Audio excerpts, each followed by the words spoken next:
was just arranging my crochet ready, and it went live suddenly. Woo! Suddenly. Well, I won't sing. I won't put you off. I'll wait while somebody comes in. Hi, Nathan. Happy Easter. I know you don't celebrate, but happy Easter. Or happy holiday, or happy whatever it is for you. Yeah, it's Easter for me.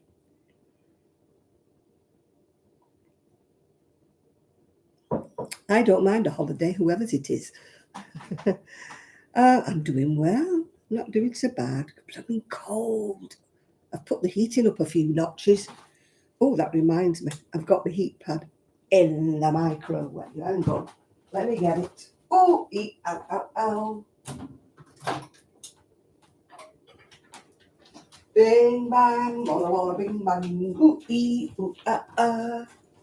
Yeah, happy long weekend to you then. Hi, Esther. What am I doing today? I'm crocheting. My garden is about that big.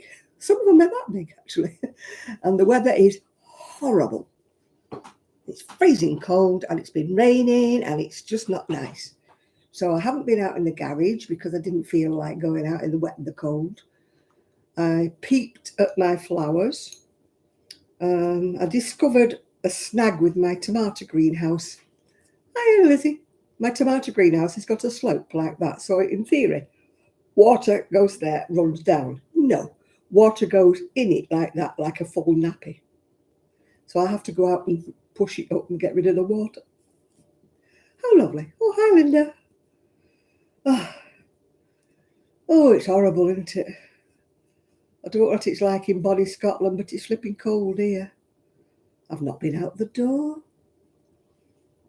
I had an opportunity yesterday to go across the road. There's what they call the men's shed or the man's shed, I'm not sure. But apparently they were selling hanging baskets and planters with flowers in. But A, I didn't have any cash, and there's nowhere around here to get cash. And B, it was pouring down. So I wasn't even going to go across to see if they took a card, but I didn't think they would. So if I can get some cash out of a hole in the wall, maybe I will try again on probably Tuesday, because it's bank holiday, isn't it? They may not be open on a Monday. Yeah. Hi, Julian. Yeah, it's blooming cold, isn't it? It's muggy there in 7:24.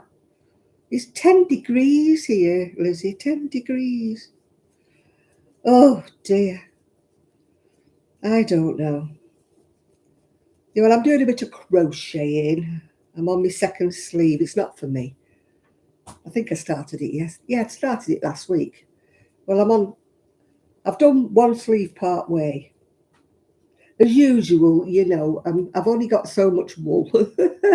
And as usual, I'm doing each sleeve as hard as I can. It may be 3/4 sleeves, but I don't think the lady I'm making it for is bothered. I think she doesn't mind having a 3/4 sleeve.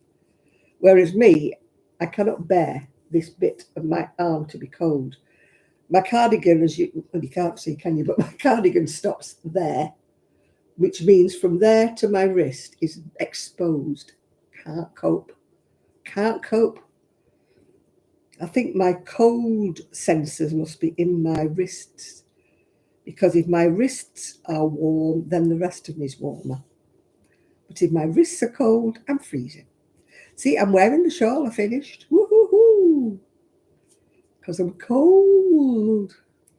I may not be cold much longer because I've got my heat pad and I've also got the heating on. Yeah.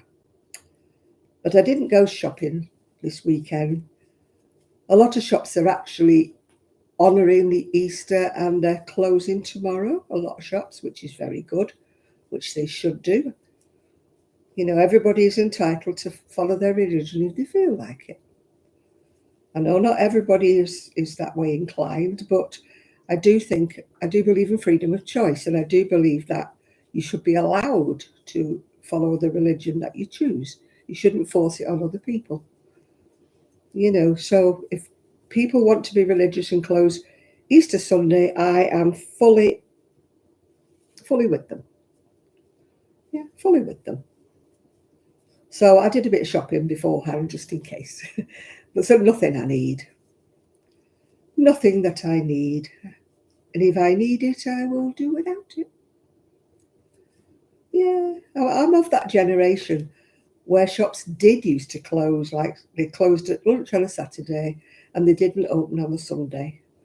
That was the way I was brought up. That was my generation.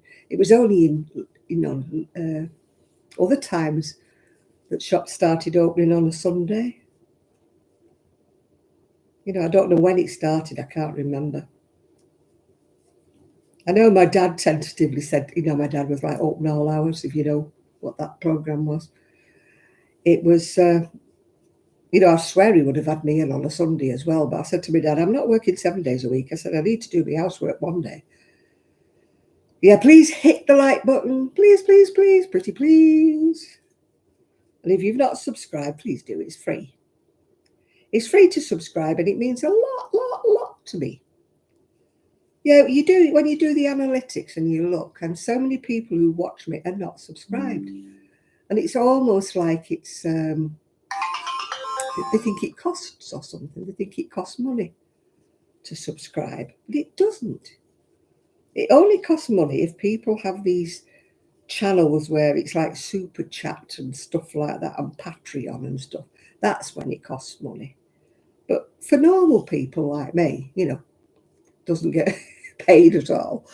It's free to subscribe, but it means a lot because it means that YouTube shows my video to more people. And as I've said before, like it's like a stuck record, I will get my camera to charge up and I will start making videos. And I say that every week and every week I don't, yeah. Yeah, oh dear. It's been a week. Did I tell you my curtain rod broke? In the bedroom of all places. Ugh. Anyway, it's stuck up with gaffer tape. It looks a pig's ear. I can't draw them properly. Luckily, there's nobody overlooking me at the back. Well, I don't think they are. Unless they climb the fence with the binoculars, and then I don't think they'd want to look at a 79-year-old woman getting undressed, would they? And I always have my back to the window anyway. Only because I'm sat on the bed because I can't stand up to get undressed. Oh, the joys of getting old. Isn't it wonderful? Not that you know. You are all younger than me, probably. Yeah, so you don't have this problem where if you stand on one leg, you fall over. You don't have that problem, do you? Yeah, I never used to. I used to be able to stand on one leg like a blooming stork, is it? Or a flamingo or whatever. What, stand on one leg? I could balance there for ages. I had perfect balance. Now if I shut my eyes, I fall over backwards. It's a weird thing getting old, Well, not a lot of things going for it. Hi, Munchkin. Hi, Nancy Nora. Nancy Norma, sorry, not Nancy Nora. I'm changing your name yet again. I'm calling you Nora now. That poor lady never gets her name right. I am awful with names, I must confess. My friend says to me, how do you know everybody's name that comes on the live? I said, purely because most of them have been coming on for a couple of years or more. Some people a lot longer. So they may stick with me, but people who come in once or twice, no chance. It took me about 3 weeks to remember what my next door neighbour was called. And I only remember my next door neighbour the other way, who I still haven't seen, by the way, because he's got the same name as my late brother, Colin. I still haven't seen him. His car goes in and out occasionally. Not seen a hide in a hair of, never hear a peep. I suppose it's better than having noisy neighbours, isn't it? Never hear a peep out of him. I might as well be on my own in a detached bungalow because I can't hear a sound. No telly, no nothing. He's very, very quiet. I'm quite grateful, actually. I just hope I'm not the noisy one. Oh, don't start, Janet. It's about 9:10 and already you're yawning. Oh, I don't think they gave me an iron infusion. I think they gave me sleeping sickness. I really do. Because ever since I had that iron, I have not been bouncing about or anything like that. I've just been falling asleep. Huh? There's my boiler kicking in. Truth. I spoke to Sue. Those of you who know Sue, Spoke to Sue for about an hour and a half today. Yeah, real nice catching up. She's not been well. She had a bad chest infection. I thought there was something because I sent her a few messages and not had a reply. And she normally does reply, not to every message, but she normally does reply to messages. And she hasn't for the last couple of weeks. I was beginning to get a little bit worried about her. So I rang her up. Of course, it went to voicemail. And I said, how are you? I said, I'm getting a bit worried about you. You've been very quiet, I said, are you away for the weekend? Because a lot of people are, aren't they? Anyway, she phoned me and said she's not been well. Yeah. Hi, Seaside. You're exhausted. Oh, God, wouldn't we like to... Hi, Chris. Wouldn't we like to go for a retreat? I was watching Crafty Clegs, Jeanette? And she was with her daughter on the video, and they were talking about a crochet retreat. And I thought, I mean, I know they're expensive, but for me, it isn't the expense of the crochet retreat. It's getting there and getting back. It probably cost me twice as much to get to where the venue is, because she was talking of holding it somewhere between the north and the south line, which, come on, Jeanette, do it in the north where I can get to, when I've got a cat and mouse chance of getting there, because it's very difficult for me on public transport. Did I tell you the tram set off without me? I was folding up my scooter, getting ready, the doors were open, I was just going to put my scooter on the tram, and the tram set off, the doors shut, the tram set off without me. Oh, nice. Hi, Ethan. I thought, that's nice, isn't it? I'm sure the driver must have seen me trying to get on. He's got mirrors, for goodness sake. Yeah.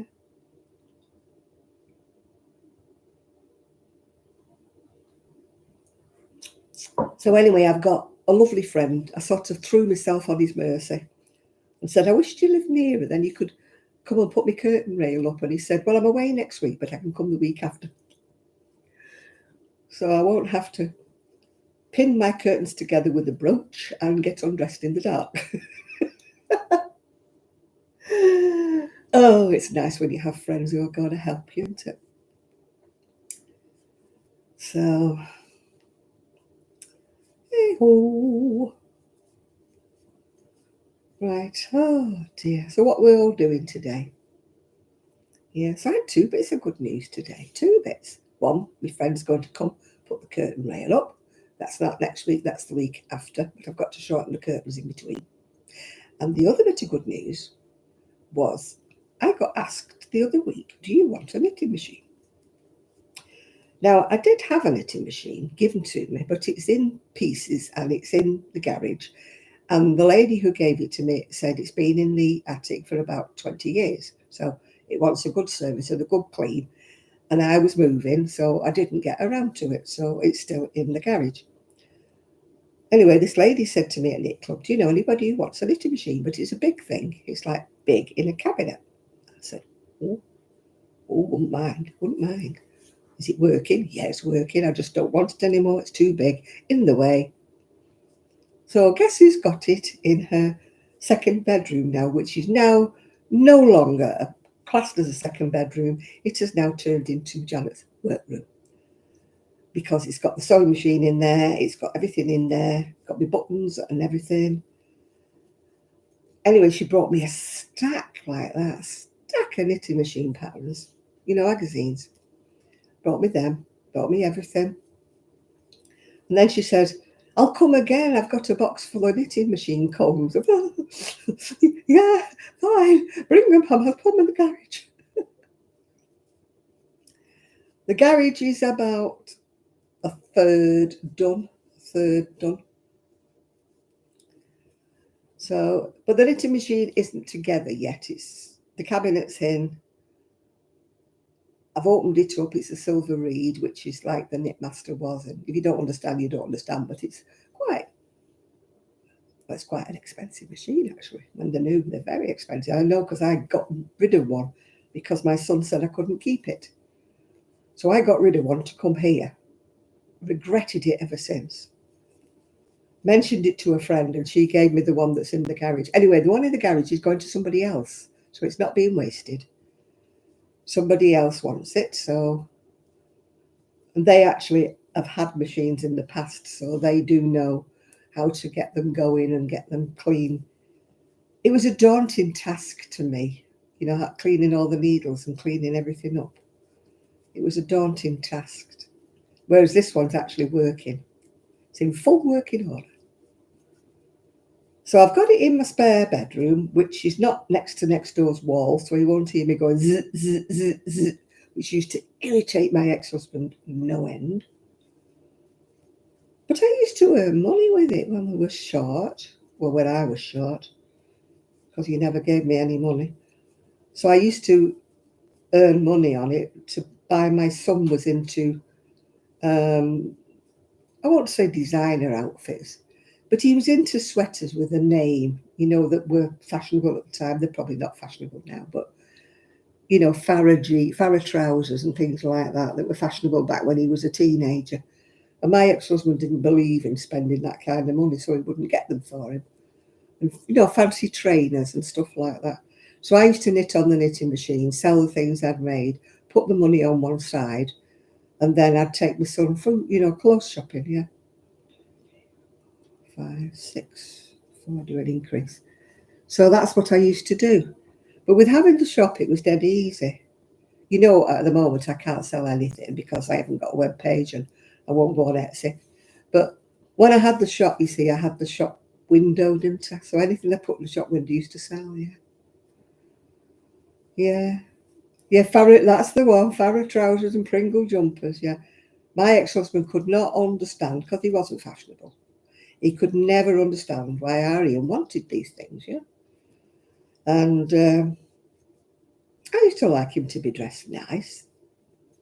He never had the trendy stuff, the really expensive designer stuff. He never had that.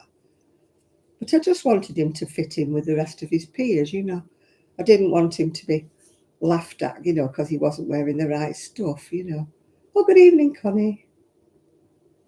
And his dad was like, oh, wear what he's got given, his dad was his dad,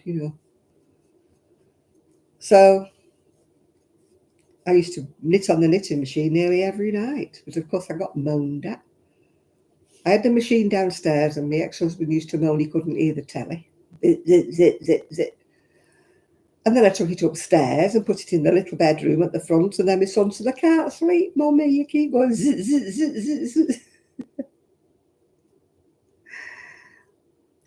It's Ko-fi. I've got a Ko-fi, but at the moment I've just got it for people to buy me a coffee, if they so wish. There is no obligation. So if you feel like buying me a coffee, links down below.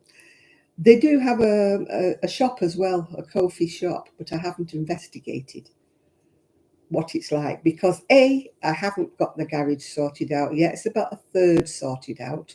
So I haven't actually, well, I do know where my crochet garments are, but they're all zipped up in, obviously not getting dirty or dusty. They're all zipped up away, packed away in bags and things like that. So, until I can get them out, I can't even attempt to sell anything because, it's just one of them things, isn't it? Yeah, quite a few people are on Ko-fi. Oh, hi. Hi, Ethan's husband. Hello there. Happy Easter if you celebrate. Happy Easter. Happy Easter, everybody, if you celebrate. Happy holiday if you don't. Yeah. I don't push my religion on anybody. Yeah. You are what you are. That's what I say. Yeah. You worship your God in your own way or not, whichever.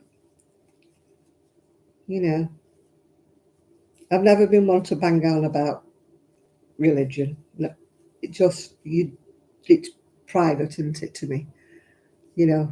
Asking people what religion they are is private to me. I don't do that, yeah. But each to their own. Happy Easter, Connie.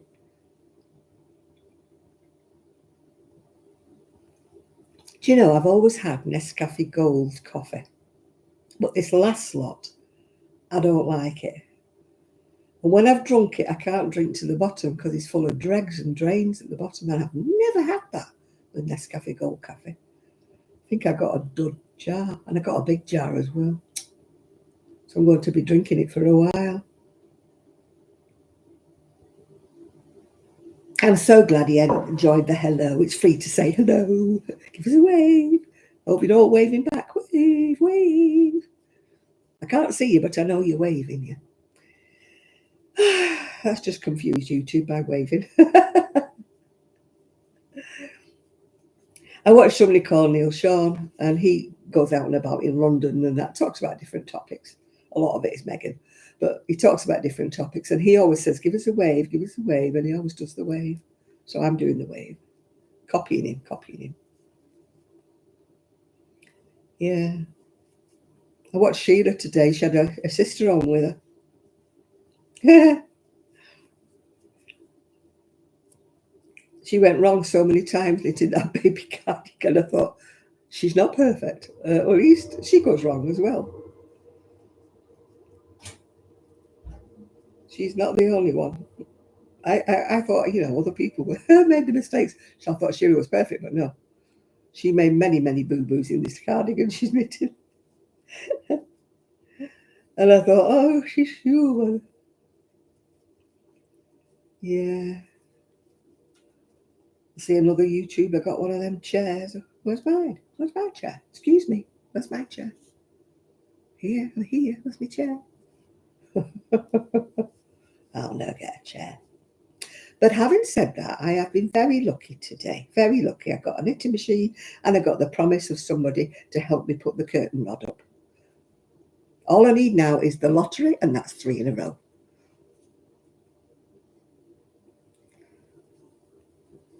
Oh, they won't, Connie. I'm not well known enough. Besides which, I haven't made any videos, as you know, since since November, I think. I had all the problems with the internet, then I had all the problems with my camera, and then I moved, and then I had no internet for 3 weeks. And it's funny, once you get out of the habit of doing things, you just get out of the habit. And I've got to get back in the habit of actually making videos, and then I might get one of those chairs. But when you don't make videos, you're not promoting their stuff, are you? So they're not going to give you a chair if you're not going to give them a glowing review. Still, never mind. Never mind. I'm happy with my knitting machine. I'm so happy. It is a big beast, though. Oh, it's like having a piano. It's big. I'll take a picture of it when it's all set up, yeah. Oh, I'm definitely on the way up, Connie. I feel it in me waters, as they say. Everything's coming up roses. Well, not quite roses, the plants, but not quite roses. I haven't got any roses. I might have roses if I get across to the men's shed, if I can get some cash. I mean, the shop just on the next block, he only costs £20 if you're buying something.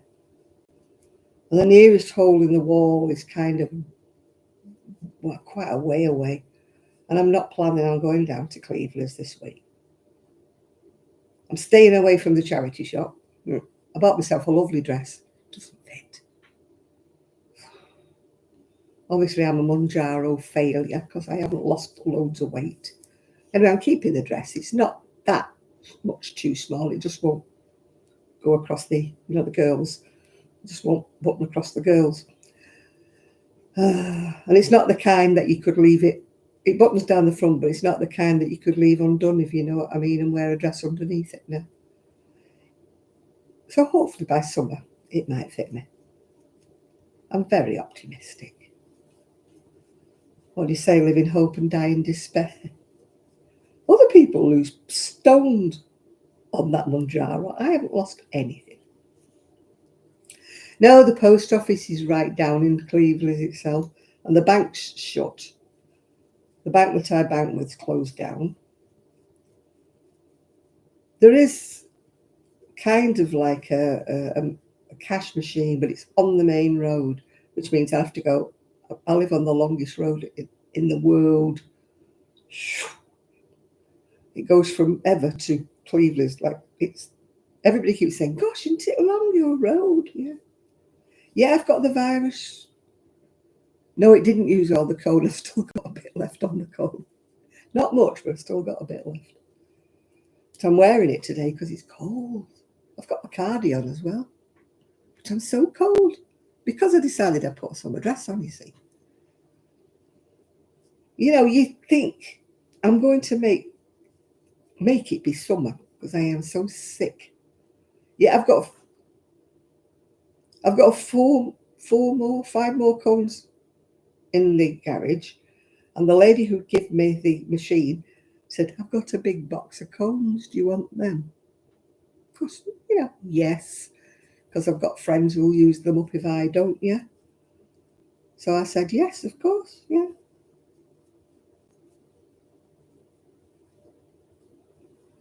Well, it's huge, isn't it? It's massive, and it's keeping me warm on top of my cardi. It might only be fine, but it is keeping me warm.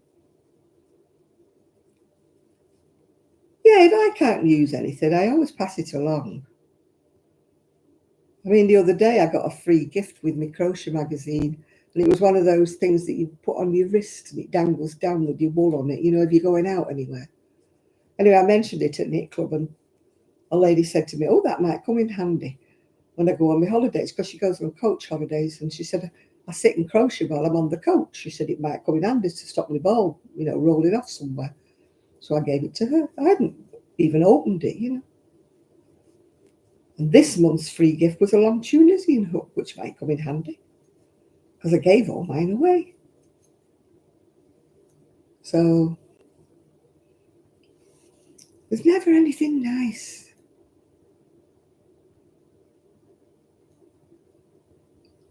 The throw, you know me, no blankets, no throws, nothing big. Baby blankets, my limit. Shawls, my limit. Blankets, I get. I've got no staying power or stamina or whatever they call it to sit and do a blanket.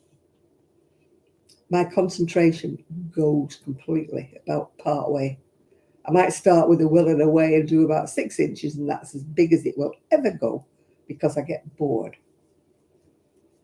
I'll do granny squares, I'll do them, but I cannot, trundle across a row of about 500 or 600 stitches, trundle across again, trundle across again. No, I can't do it. It's just not in my nature. Oh, I forgot to get myself a drink. I've drunk my coffee.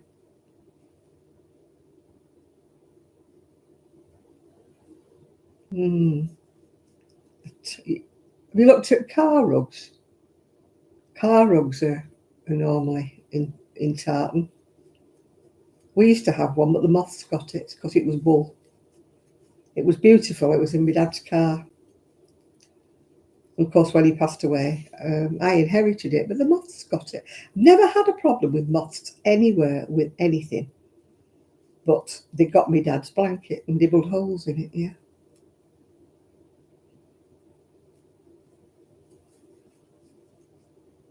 Yeah, I mean, lots of people get lots of enjoyment. In fact, I've got given a bag of oddments because I still haven't found my oddment bag.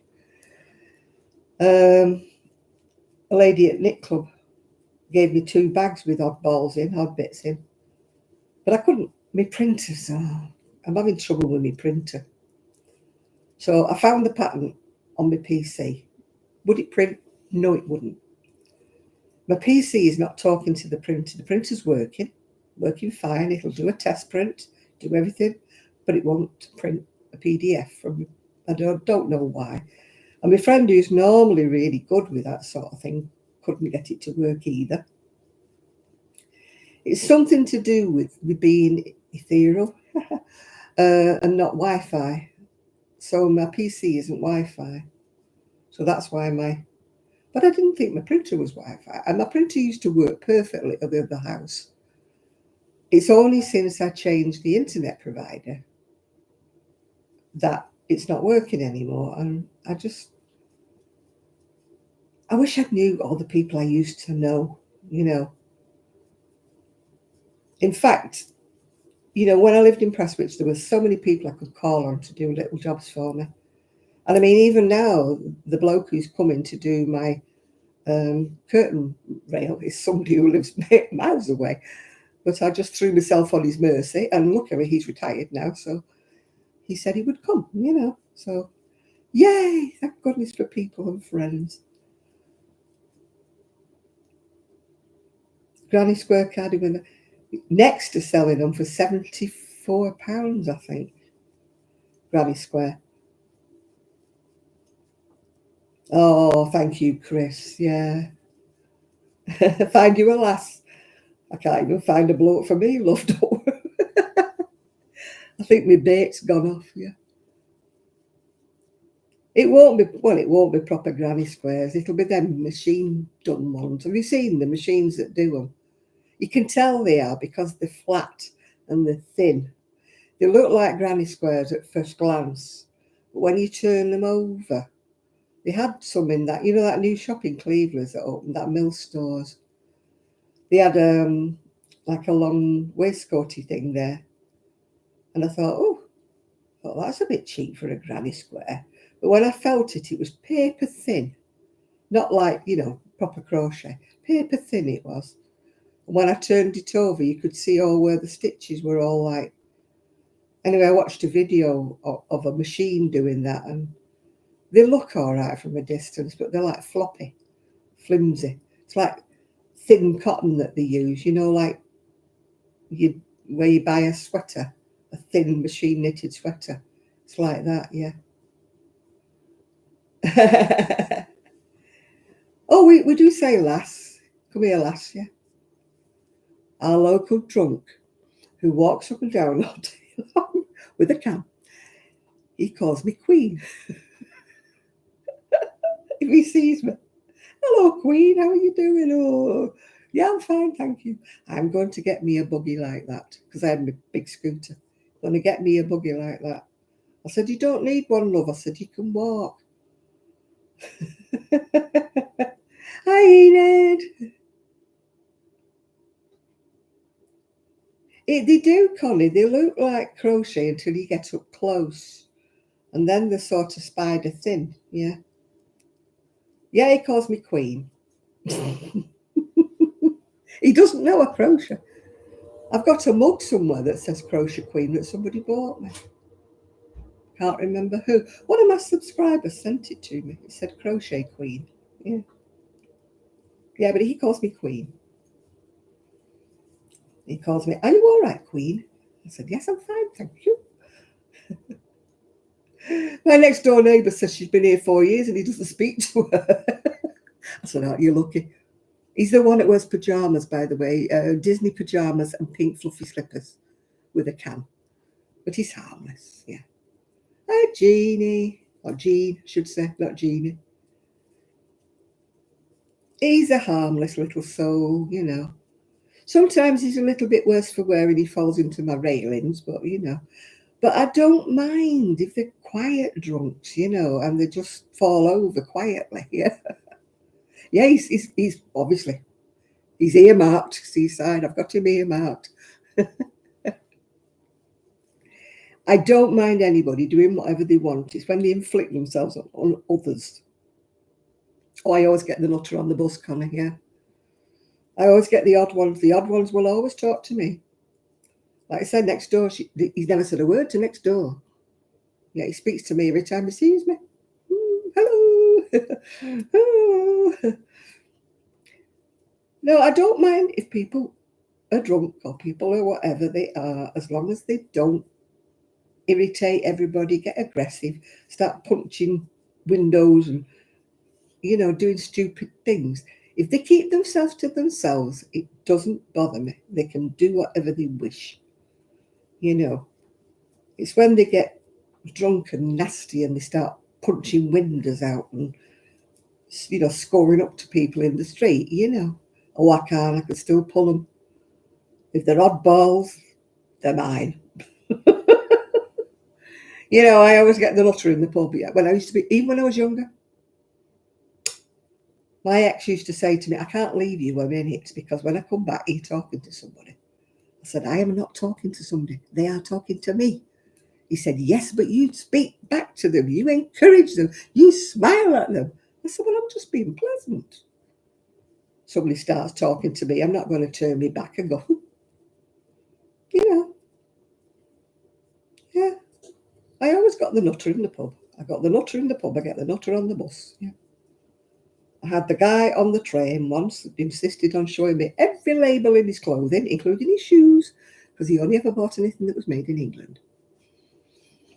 Then I had another nutter with a black bin bag tied in 4 knots on his head, telling me I was gorgeous. And he said, I bet you're going to bingo, aren't you? I said, no, love, I'm not. I'm going shopping. Oh, I can tell. He said, I can tell. He said, you look like you're on your way.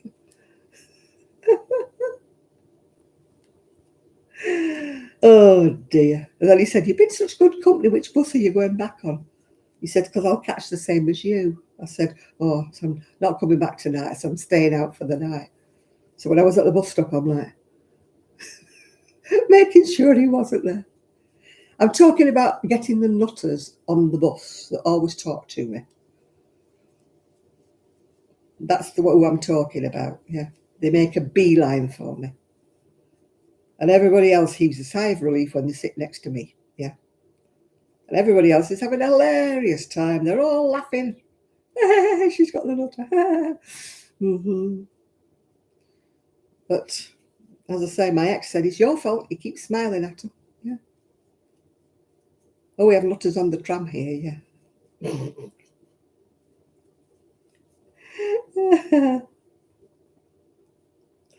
I wish I could walk, but no. As I say, I got my scooter. I was just going to put my scooter on the tram the other day and he set off, closed the doors and set off without me. Nice of him. I mean, I didn't look as though I was getting off the tram. I obviously was getting on the tram. If he'd have been looking in his mirrors like he should have been doing, yeah.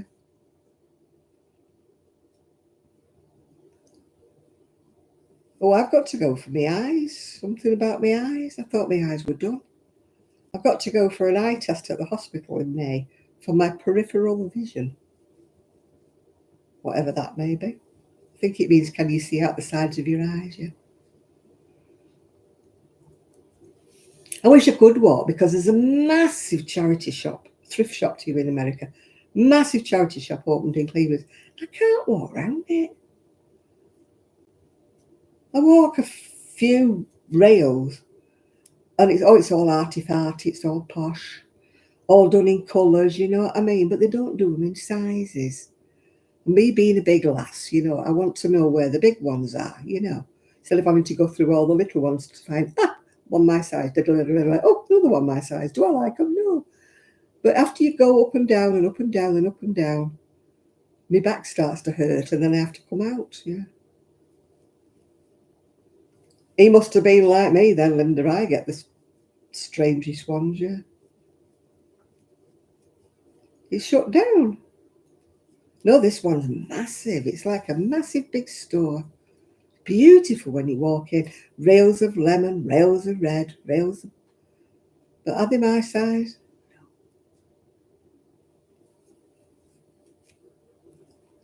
Yeah. Well, the ones here, there was never anything worth having. Well, I'm going to take my mittens off. I must be getting warm.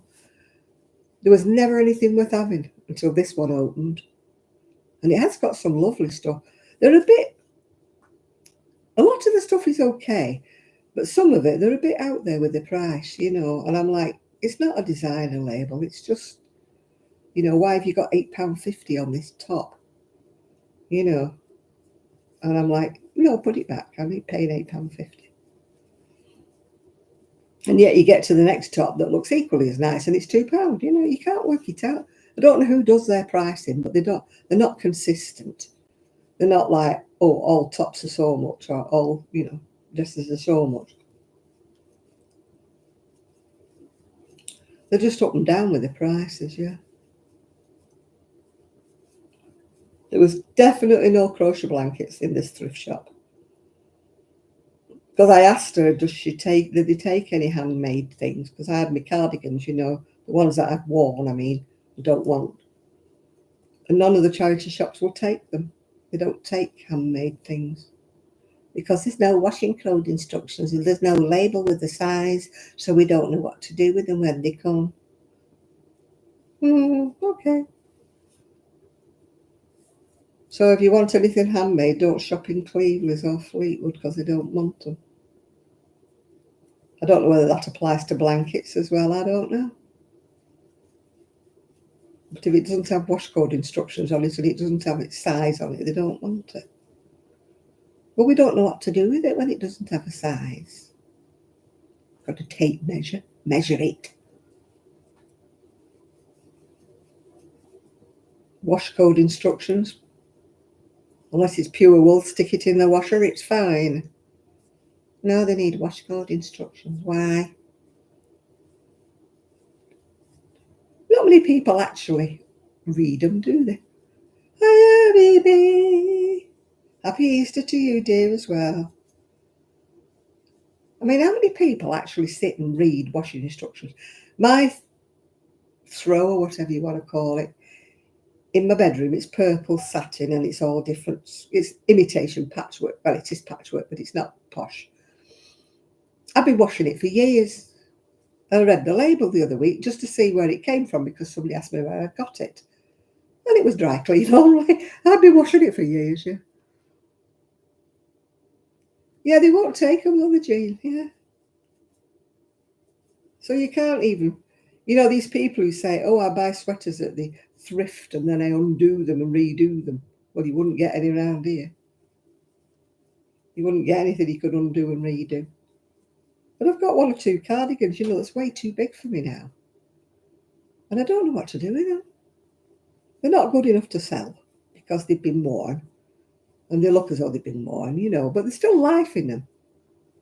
People said, oh, take them to the Salvation Army or the women's, refuge or something. I don't know any. And I haven't got a car. I can't go distances. Yeah, you probably could, yeah. No, I don't read labels. I put everything on a quick wash because my stuff's never dirty. It's just worn. Oh, thank you, Jean. Happy Easter. When you wear things, I mean, if you've not got a mucky job or you haven't been digging in the garden or something, I haven't got a garden, or you haven't been doing mucky cleaning, your clothes don't get dirty. Well, mine don't anyway. They just need washing because I've had them on. So, a quick wash is fine, my clothes. Oh, stop it, Janet. Stop it already. Oh, my goodness me. I think I need a bottle of water. That might liven me up, mightn't it? Luckily, unlike the other house, I don't have to walk a mile. I only have to go there to the fridge to get a bottle of water. It would have been like seeing it in 10 minutes at the other house because I would have had to walk down the hall, Never mind. It's here. Small but compact is my house, which is why my computer is in the kitchen. Oh, so easy. Come on, water, where are you? Oh, flipping heck. I've got water, but it's not opened. I shall give it up and I shall have a Lucozade instead. The water's in one of those 6-packs with plastic container thing and I can never open them without scissors. Yeah, I'm wearing my shawl. Yeah, finally finished it. It was a never-ending cone of yarn. I made a cardigan with it and I made this shawl and I've still got a titchy little bit left on the cone. It was never-ending, that cone. Cheers, everybody. Shouldn't be having Lucozade, but here goes.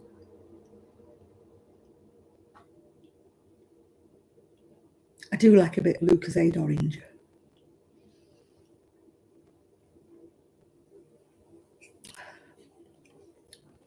The glucose might give me a boost. Give me a sugar rush.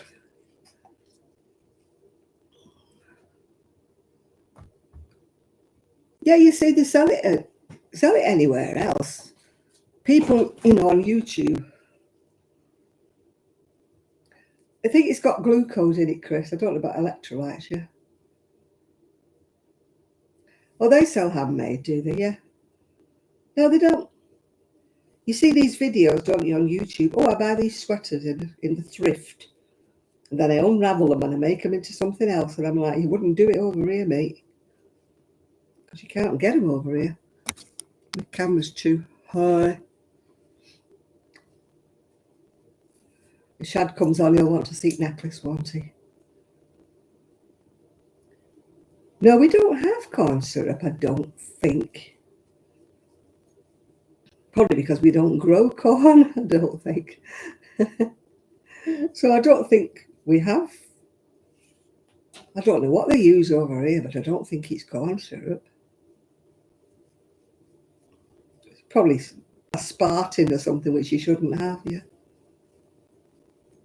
I never looked what's in this. Never looked. Oh, orange with little writing. No chance, can't read.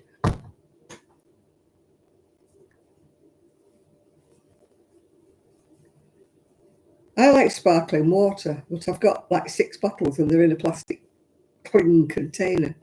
So I would need my scissors to open the cling container. I'll make myself a mental note, which means I'll forget, to cut the packaging open tomorrow. I haven't planted any more seeds. I didn't even plant my gladioli. It's been a week of weeks. It's been a couple of gorgeous, gorgeous days, but I was out those 2 days. When I come in, I'm always knackered. I've got no energy these days. I don't know what they put in them iron infusers, but it certainly weren't iron.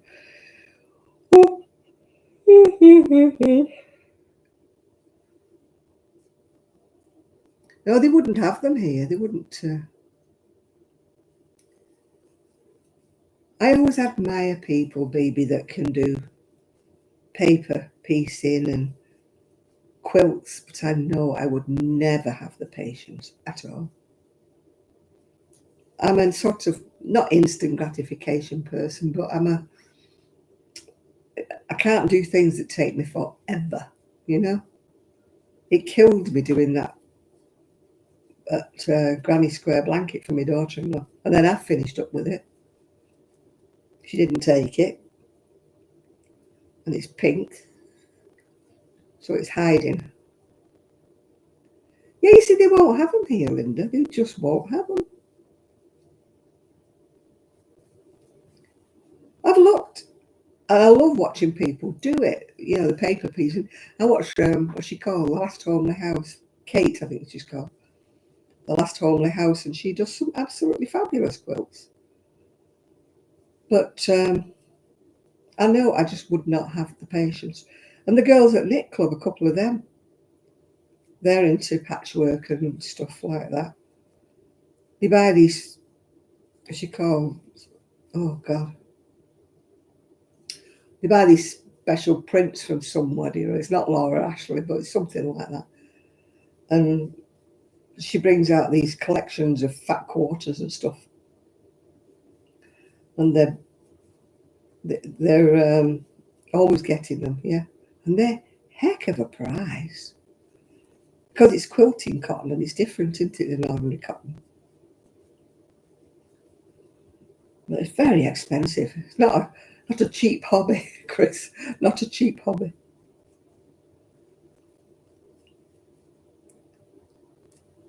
I know I wouldn't do it, so certain things I know I would never do. I would never do diamond painting. I've got arthritis in my finger, by the way. Do you wonder what the heck that is on my finger? I know I would never do diamond crafting.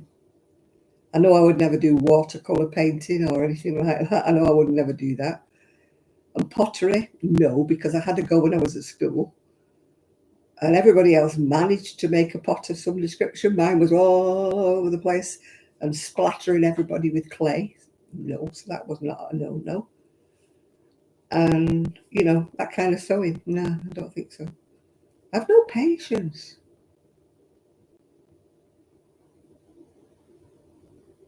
Oh, she does use top quality, yeah. Oh, well, we never had a Joanne, so, you know, I don't miss Joanne's, yeah.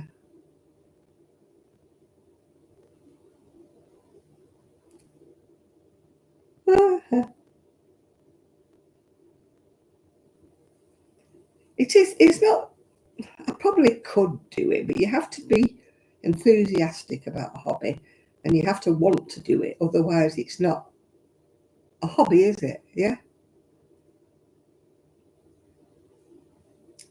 Yeah. Well, there you go. You see, he does appreciate you, Enid. He might not tell you, but he does. Now, this one's, oh God, it's on the tip of my tongue and I cannot think of the name. I mean, and she brings out these designs. I tell you who uses it. That Ellie, is she called? Has a YouTube. She makes crafting bags and knits and crochets. I know she's called Ellie. She buys this person's prints. Yeah, Liberty's really expensive. Liberty prints,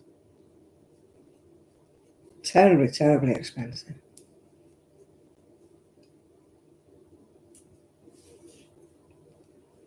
I have been past Liberty's when I was in London. Yeah, yeah. No, I got given a. No, I think I bought a cross stitch Christmas card, and I had it for about 2 years. And my friend took it off to me, finished it, and gave it me back as a Christmas card. And I can't remember what happened to it. I am hopeless. We've got a lady that comes to the knit club on a Monday. She has got learning difficulties, but all she ever does is cross stitch or straight stitch like that on this plastic canvas. And she just makes like kind of mat things, and that's all she ever does. Yeah.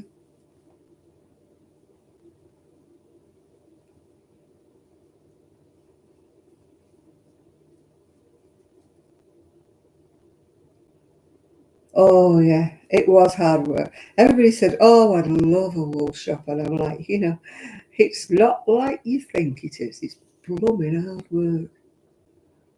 Hi, Dottie. Happy Easter. Yeah, everybody thinks you sit there at the wool shop and sit and knit all day. Far from it. Far from it. You're lucky if you get a couple of stitches done while you're at work. There's a lot of clearing up to do and shifting stuff. Obviously, serving customers. I was lucky when, at first my shop was booming. It was never empty. There was always a customer in.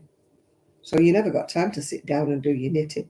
You hardly got time to, you had to keep doing the shelves because the shelves got so messy. And then you get a horrible kid in that messed everything up. And if you said anything, the mother would say, "Oh, you don't like children in here then, do you?" I'd tell all my friends not to bother coming.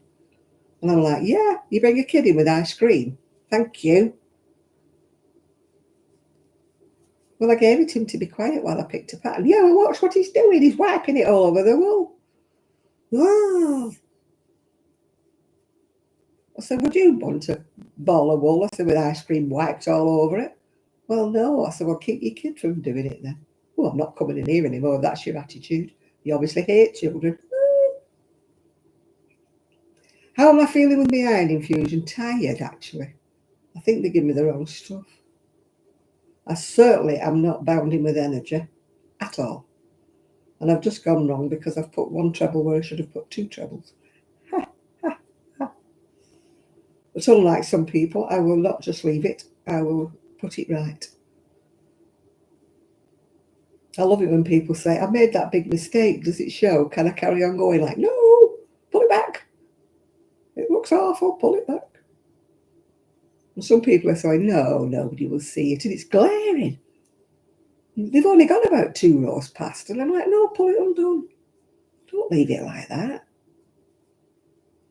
Oh, kids were sticky. They used to buy them sweets and crisps and ice creams and stuff, ice lollies, just to keep them quiet while they came looking for a pattern. And then the kid would be wiping it all over everything. "Oh, you stuck." Ugh. You can't say anything, otherwise you hate kids, yeah. No, all I've done is sleep, Helen. I've not done hardly any crafting because I've been sleeping all the time. I mean, if I don't go to bed, I'll fall asleep in front of the YouTube. I've watched so many half YouTubes, of people that I do like to watch because I'm gone in the middle. And it's not that they're boring, it's just that I can't keep my eyes open. I slept through. The last one I slept through was, what's she called with the pink hair? See what my brain's gone today. Denise. I started watching Denise the other day. I don't remember what she was saying because I went to sleep. And you think, I've watched that because it goes like a red line that shows you that you've watched it. And then you think, I don't remember watching it. And then you realise you've probably fallen asleep. Well, it must be cold because my boiler keeps kicking on if you can hear it.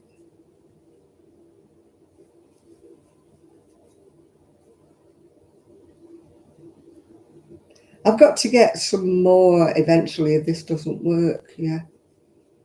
I've got a blood test on the something for May, 8th, 9th of May, something like that, to see whether it's worked.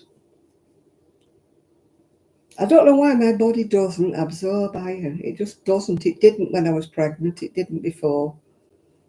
Um, I just don't hold on to iron at all. My body just doesn't. I'm permanently anemic. Yeah, I do that, Seaside, yeah. You finish up watching some very weird things, don't you? Because you're like half asleep like that. You think, why am I watching this? Why am I watching somebody doing something I'm not remotely interested in? Somebody building a tiny house or something. You're thinking, I was watching a knitting video or a crocheting video before. And now I'm watching somebody build a log cabin in the middle of the wild.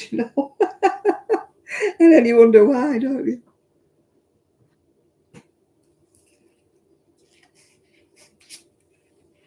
Tell you go down some real rabbit holes sometimes when you nod off.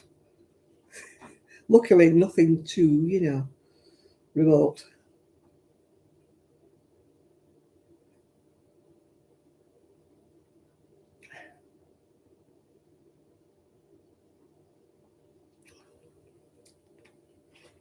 Yeah, it is cold. It's very cold today. That's why I've got my cardigan and a shawl and the heating and a heat pad. And I had my mittens on before, but I just pulled them off. I do feel the cold.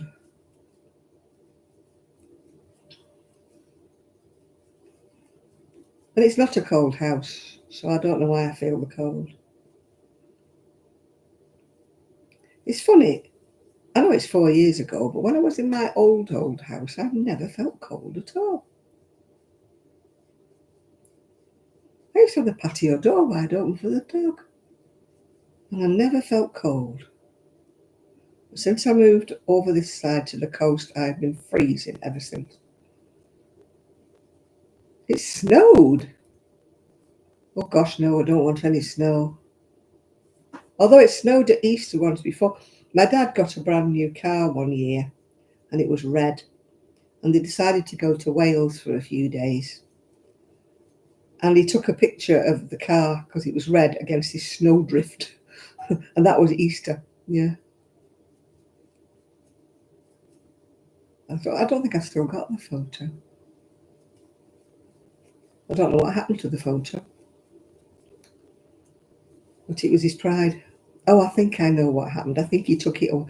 He had a phase at one time of doing slides. The camera took slides or whatever. And he had to take them to the chemist and put on and you had to view them through a view, those projectors on the wall. And then the projector broke, so when I was moving, I just got rid of all the slides, yeah. You could have them taken off and put onto photos, but I never did. My mum and dad used to go on these cruises and they used to have some beautiful pictures. And then I'd say, where's that? And he'd go, I don't know. He never wrote down where he took a photograph of. So you'd see all these pictures, beautiful places and sea and everything beautiful. And he hadn't got a clue where the photograph were taken. Not a clue. Unless there was a person in it, you know. Oh, that's Lucy. That's his wife. My mum. There's Lucy over there. So what's she standing in front of? Don't know. Unless it was like a monument that you'd heard or seen, then you might have had a clue that he was in Paris or he was in Germany or whatever. But no, my dad never knew where any of his photos were from. So there was no point in me keeping them because I couldn't show anybody and say, this is Italy, this is France, this is Germany. No clue. No clue.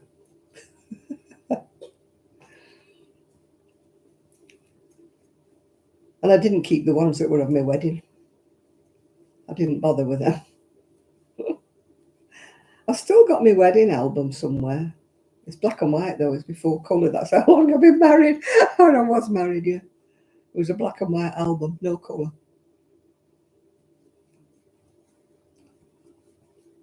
The only coloured ones were the slides my dad took, yeah. But then again, I didn't keep them. A, I don't have a projector. And B, why would I want to keep pictures of my wedding?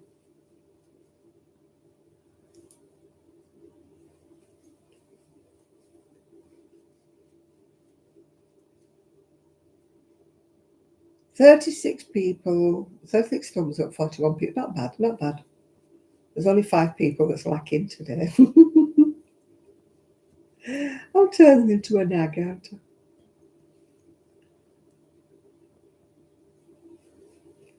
You went with sandals. Oh, my ball is making some very strange noises before it shut up. We flew to Tenerife once with my ex and my son, and it was gorgeous, gorgeous weather.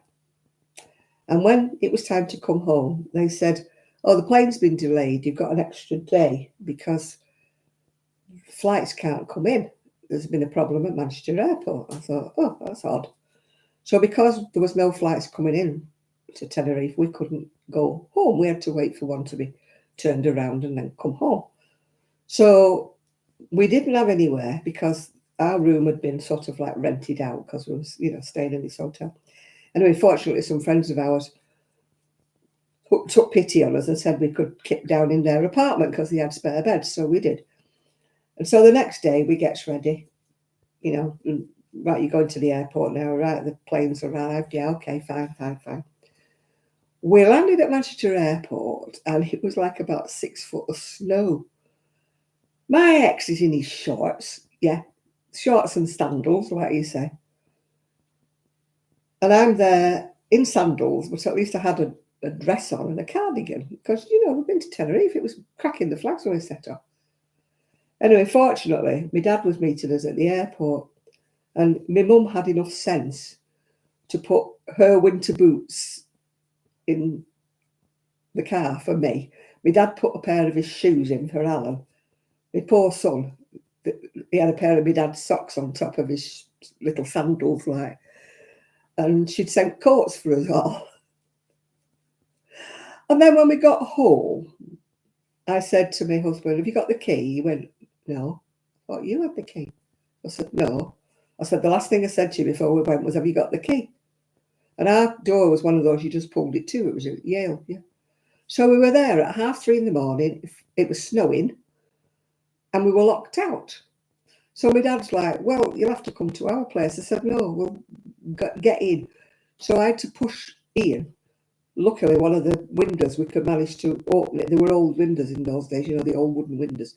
We managed to jiggle a window while it opened. It was only a little. So the only person who could get through it was my son. And he's like, I don't want to do it, Daddy, I don't want to do it. We were pushing him through, going through and open the door. Of course, we got in the house and it was flipping freezing because the heating. My ex had turned it off when we went away. Freezing cold it was.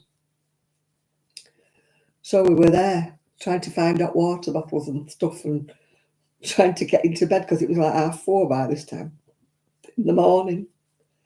Freezing. My son's like, my bed's freezing cold, I want to sleep with you.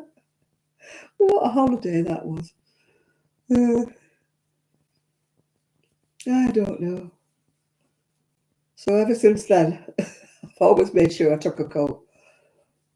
My ex used to be saying, "What are you taking a jacket for? You know, jacket." I'm travelling in a jacket. I don't care if I have to take it off the minute I land. I am travelling in a jacket and shoes. I'll take my sandals with me. I am not coming home in sandals and no coat ever again.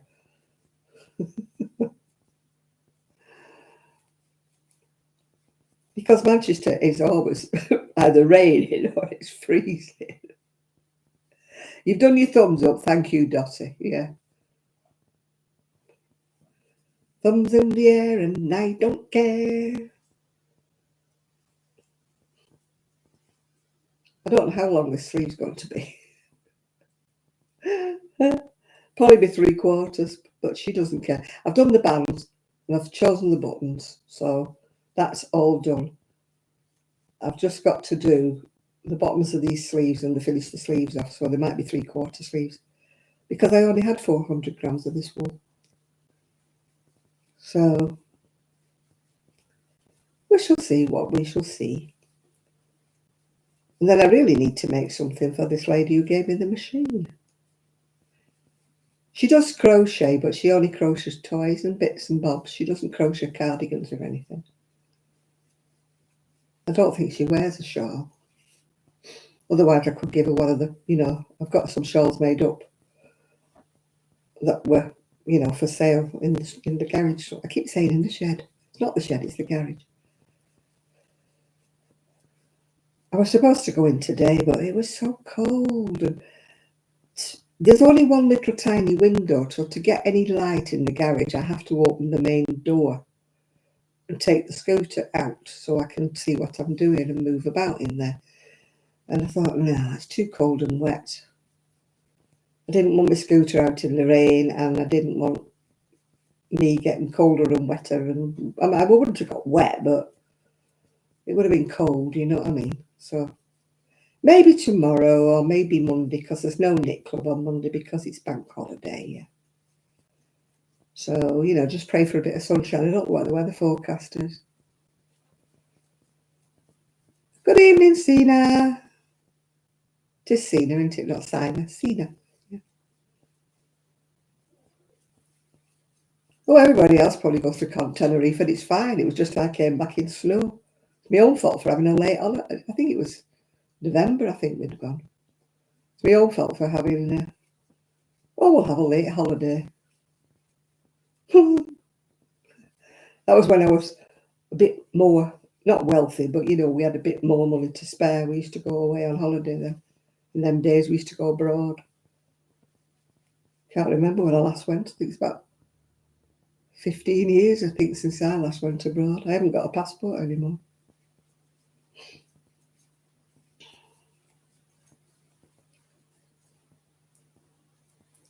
It's difficult. Dreams over for other what you didn't win. No, I don't think I will have done. I win lucky dips, but they're never very lucky. They should call them unlucky dips, shouldn't they?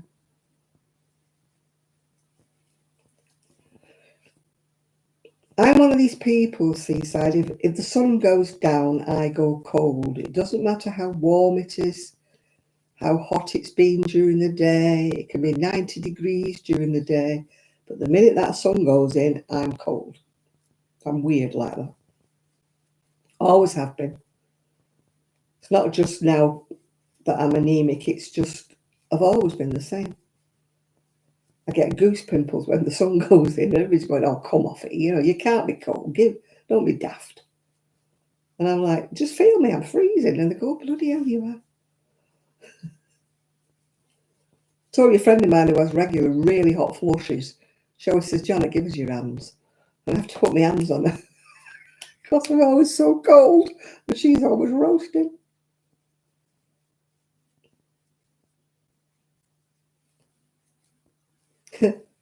My friend of mine, she's gone away for the weekend. I said to her, what's the weather like? She said, it's freezing cold. She said, it's all right. I'm on menopause. She says, I'm hot. Yeah, I think I must have solar panels, Chris. Yeah. I must be running. I've got more energy when the sun shines. You're right. Probably I have got solar panels in my head. Yeah. Oh, I did something to myself once a couple of years back. Oh, I felt like my rib were broken. And that was through coffee. And I went to the doctors and he said, no, you've not broken a rib or anything. He said, it's your muscles. Oh, it was blooming sore. And it lasted ages. Yeah, my friend said it's freezing apparently where they are. It's freezing cold. But she's nice and hot. Her husband isn't.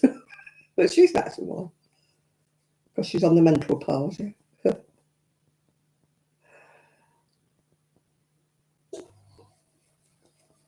I never went through that.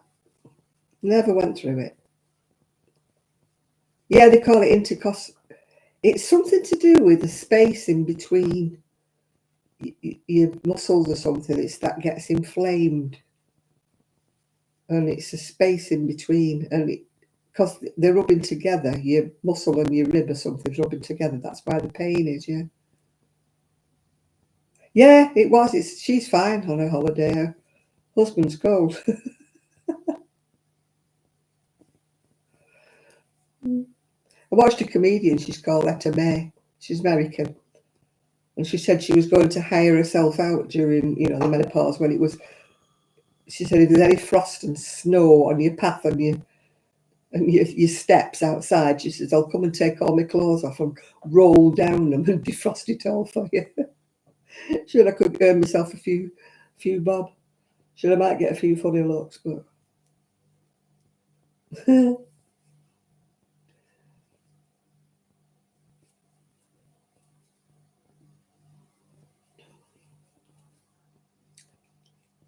yeah. You get hot easy. I don't. I never sweat. I don't know whether it's a fault with me, but I never sweat. I went in a sauna once because, I said, oh, go in the sauna after you've been in the swimming bath. Doing good to go in a sauna. I passed out, completely passed out. They were thinking of sending an ambulance for me, but they brought me round. But it's because I couldn't sweat. I just passed out completely. Must have got too hot in the sauna and flaked out. Gone. I said, no, don't call an ambulance. I was embarrassed. This woman bloody fussing over me, pouring water on me. You all right? You all right? I said, I got too hot. I just passed out. She said, you're not sweating? I said, no, I don't. Very, very, very occasionally my brow will get wet. But it has to be really hot for that to happen. But I wear deodorant, but I don't know why, because my underarms never sweat. They used to when I was a teenager.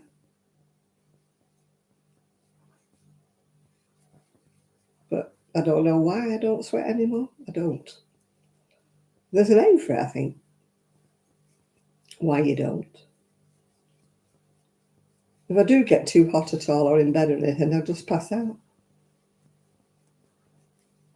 But then I'm in bed, so it doesn't matter if I pass out, does it? I'll come round eventually.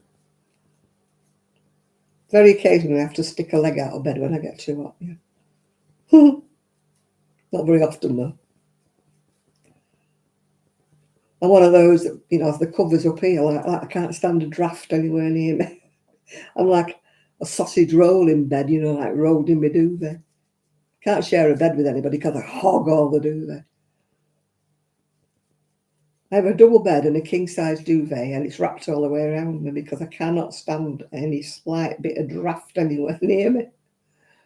Weird I am. Hi, Jane. Oh, happy birthday. I think it's your birthday round about now, isn't it, Jane?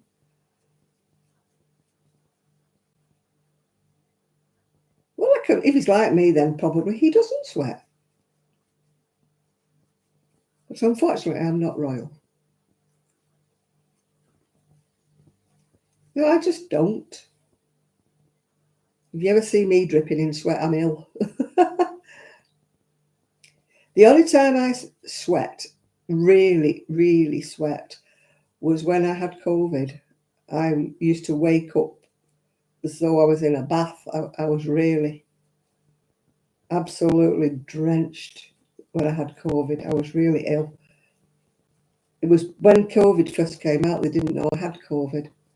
I was 3 weeks in bed and I was absolutely, that's the only time I've known I've been dripping wet. I was soaking wet through from my head to my foot. The bed was like a puddle. Because when I came to move in, my son said, "Are you taking your bed?" I said, "I'm not taking that mattress anywhere."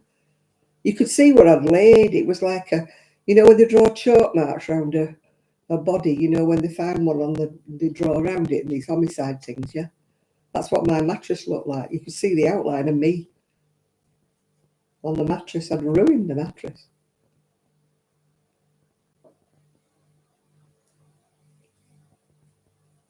No, I can't do with anything.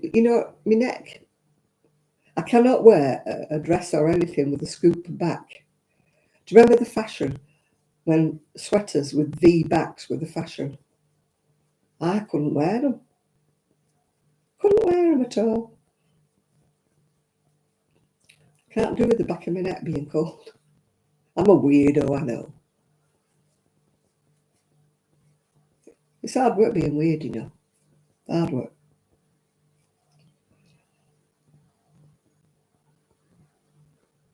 Oh no, I was really ill when they gave me my boosters together. Never again. I'm not having two. They keep mithering me now. Go for this vaccine, go for that vaccine. I just ignore them.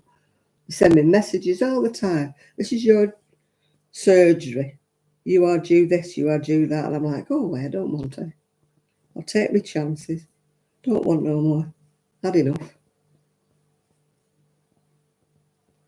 I said to them, I was really ill last time. And they're going, oh, well, it happens to some people. I said, I don't care. It's not happening to me again. 4, 5, 6. Not happening to me ever again. Never happened. But I was talking to my diabetes nurse and she said she didn't believe in giving two at once. She didn't believe in it. She said so many people are ill when they get it done twice at once. I said, yes, so was I. Not doing it again. 1, 2, 3, 4, 5. Oh, I've had my shingles. That's supposed to last a good few years, I think, the shingles. I don't know how long it lasts. But they keep mithering me. You need this, what is it? Some other injection. I need something to do with not bronchitis, but something like that. I keep saying, yeah. Have you had it done? No. Respiratory something or other it's called. Well, you're getting older, you need it. Yeah, right, okay, fine.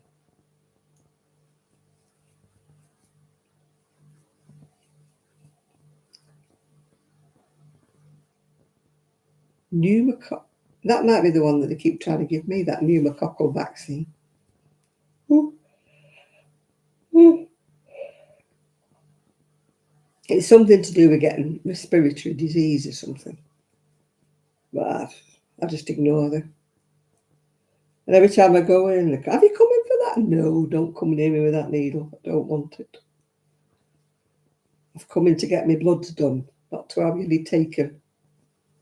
Can go away.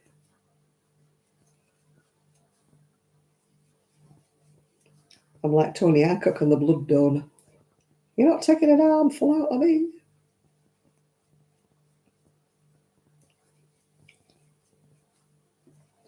Nearly everybody that is my age group that I know was ill with the last lot of COVID vaccine.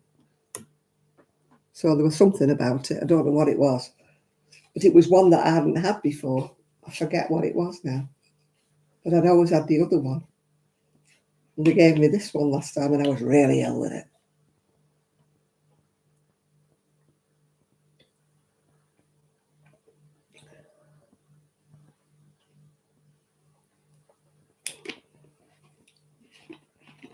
I never used to be ill with any injections. I used to just think, what the heck's everybody going on about? I'm fine. Never even had a sore arm. Never had anything. But this last one just knocked me flat.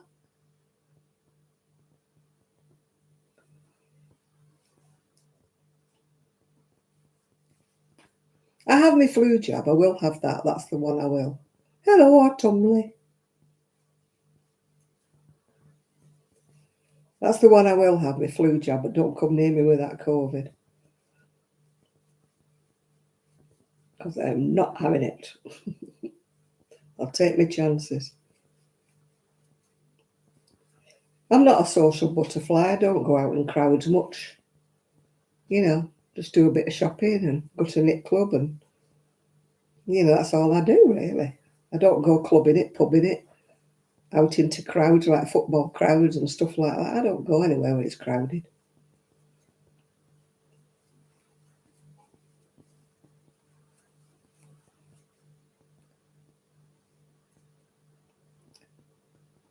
No, you don't want COVID. It's not fun.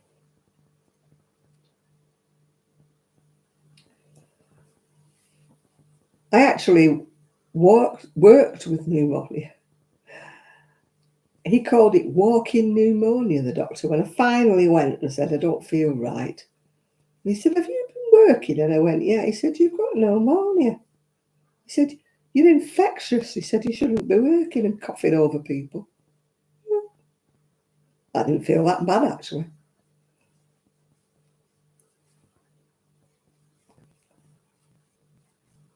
Yeah, the last vaccine COVID I had knocked me for 6, and I'm never ill with anything. I was in bed for 2 days, and that is not me at all.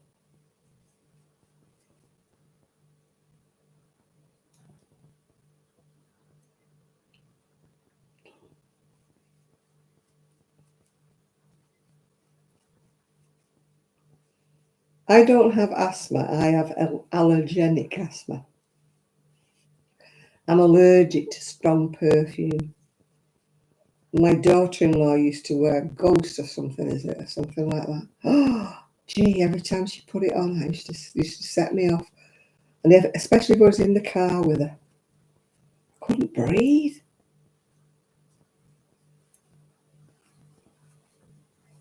There's a few. There's like Poison, Ghost. Oh, I think the Opium. Oh, the minute they hit my nostrils, that's me gone. Makes me really ill. And everybody I know seems to like bathing in it. I'm like, oh God, please go away. My friend put it on the other week, and I said to her, go in the bathroom. We were out for a meal. Go in the bathroom, will you wash it? Where have you put it? She said, on my wrists and my neck. I said, can you wash it off? Get a tissue, wash it off. I said, you put me off my dinner, you're making me feel sick. She said, I'm sorry, I won't wear it again. Yeah, you don't mind a little hint of a perfume as they walk past you, but when they bath in it, I mean, men are as bad. They dunk a bottle of aftershave all over them, don't they?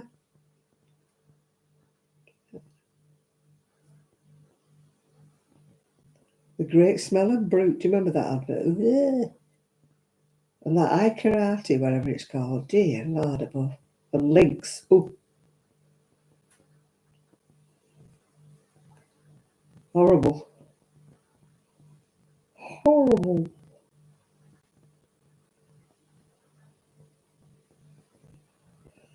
No, my asthma just increases with perfumes, really. Perfumes and aftershaves. And I can't deal with air fresheners. You know, the ones that you plug them in and they pump out. I used to be bad every time I went to a friend's.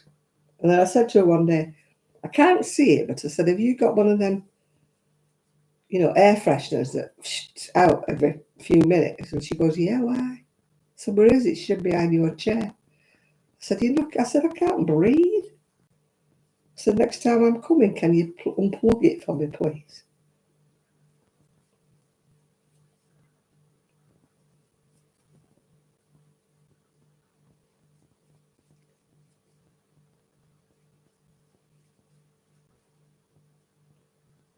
There's not many people that smoke though now. At least, well, they don't in England anyway. It's all vaping. Mind you, around here, it's all weed, this smoke. Well, not here. When I was in Fleetwood. Gentle smell of cannabis floating through the air. Everywhere you went, they could pass you on a bike or a scooter. It's like, oh, blimey.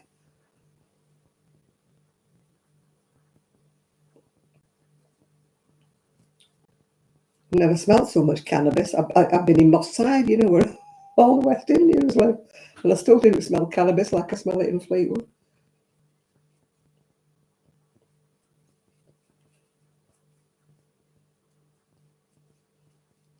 I don't mind the smell of cannabis as much, but skunk. Oh, dear Lord, that doesn't smell.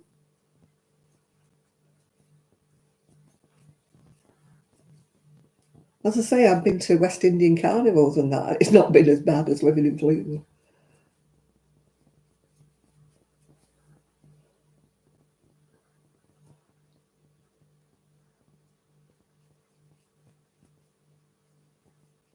Yeah, we had one living next door to us once.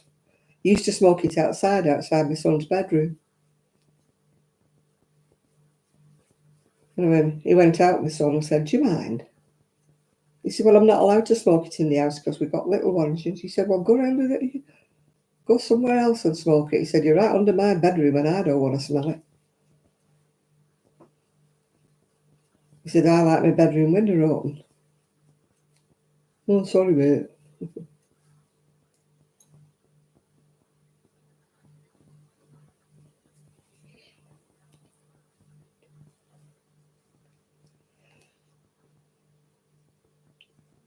Now, I've been fortunate, really.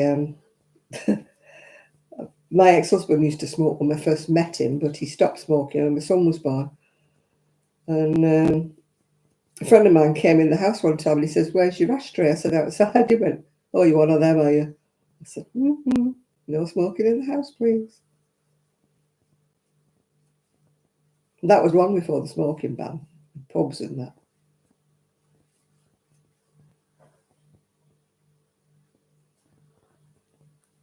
Yeah, "Where's your ashtray?" "Don't have any." I said, "Don't have any." I went, "No, I don't have an ashtray. Why would I want an ashtray?" The only ashtray I ever had, I used it as a pot, you know, stop the plant pot dripping on my window bottom. I need to get some of them actually, some sorcery things. Because I got given two little plants the other day and they're sitting on a plastic bag at the moment because I don't want them to melt the window bottom. But I haven't got any saucers. I'll probably get a couple of saucers from the charity shop or buy some of those plastic things, you know, that you put under a plant pot.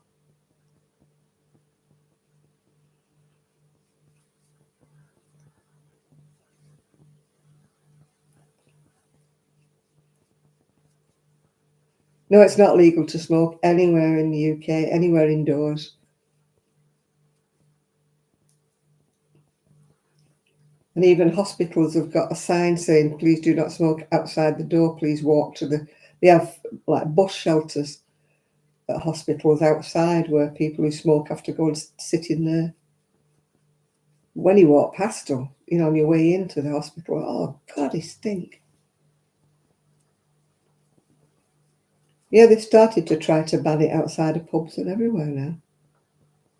A lot of people vape now, don't they? Though, as I say, I don't know because I've never smoked. So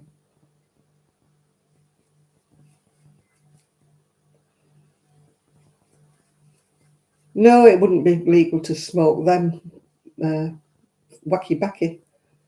No smoking is no smoking. Doesn't mean whether it's cigarettes or anything.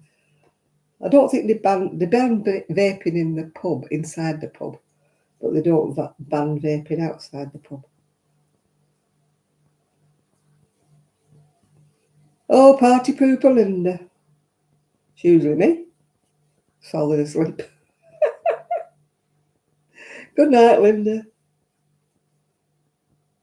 You're only sulking because you didn't win the lottery. Hi, Yolanda.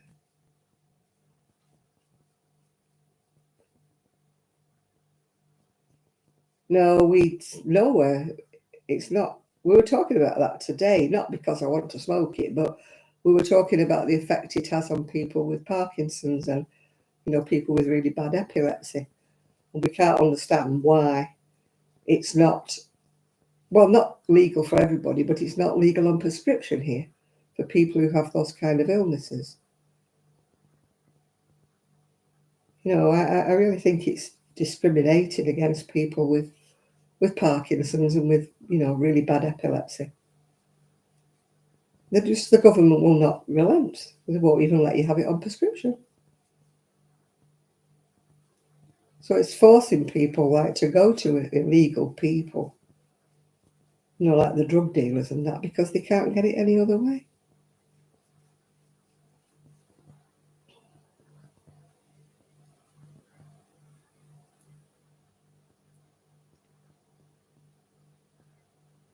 Yeah, I would be in support of prescription cannabis. Yeah, you can get it on prescription, but it's thousands. Oh yeah, you see, it's not NHS. NHS won't fund it, will they?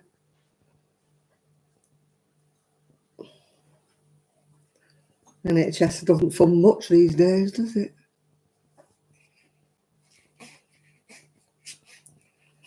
Most people, though, who only smoke cannabis are usually really quiet and peaceful people, aren't they? Because half the time they fall asleep. It doesn't make them go crazy like spice and stuff like that.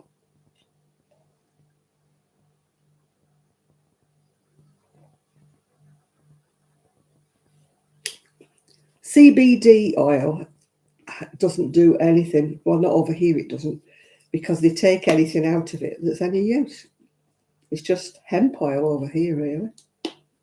They label it as CBD, but it's not. It's not got any qualities about it at all. You could take it, you could give it to a baby, and it wouldn't do anything to them. I got conned into buying a bottle of it. Oh, yeah, it's brilliant. It's wonderful.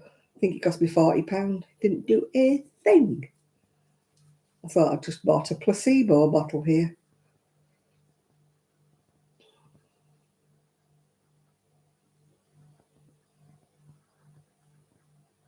No, it doesn't have any, in England, it doesn't have any THC in it. It's more or less just hemp oil. You know, you could probably cook your dinner in it and it wouldn't do any difference. Yeah, as I say, I got conned into buying this bottle and didn't do a thing.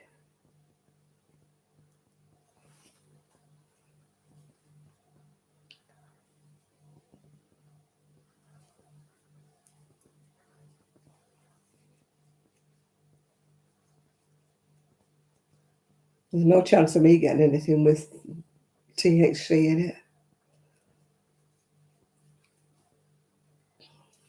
I'm definitely not buying it off a drug dealer in the street because I don't smoke, and that's what they sell.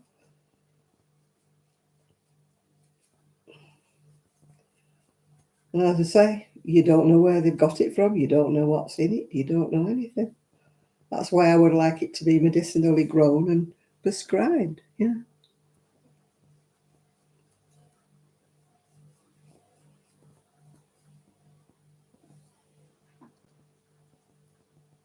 Oh,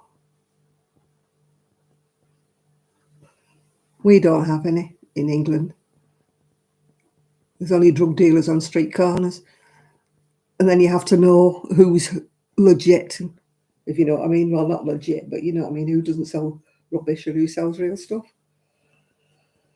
Not that I would want to go and hang about on a corner to buy any.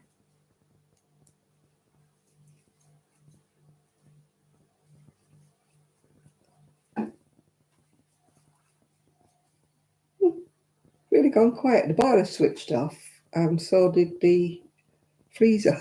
So it suddenly went quiet in here. Yeah, you probably would get TCP.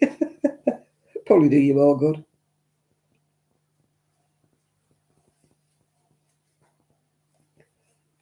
They used to sell something called Igladine years ago, and it was for sore throats.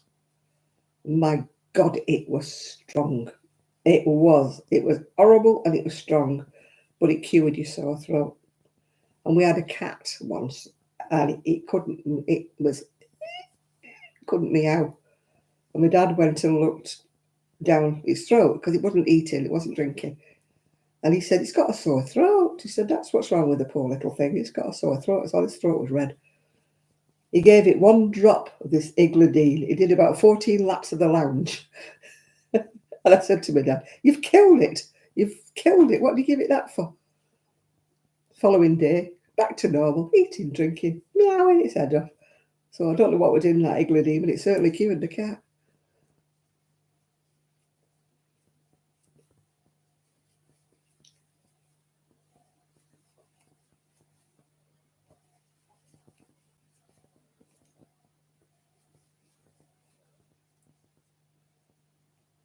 $100 a bottle. Woo! You're knitting your socks, are you, Dotty?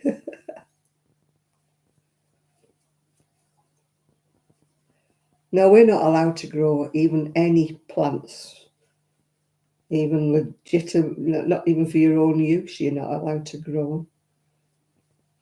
Our climate's not hot enough anyway. You'd have to have them under electric lights and stuff. So that would cost a fortune just for the special lamps to get them to grow, yeah. That's why the people who grow them do it illegally, because they tap into the grid, you know, the national grid, instead of paying for the electric. You know, these grow houses and stuff. That's what they do. Yeah.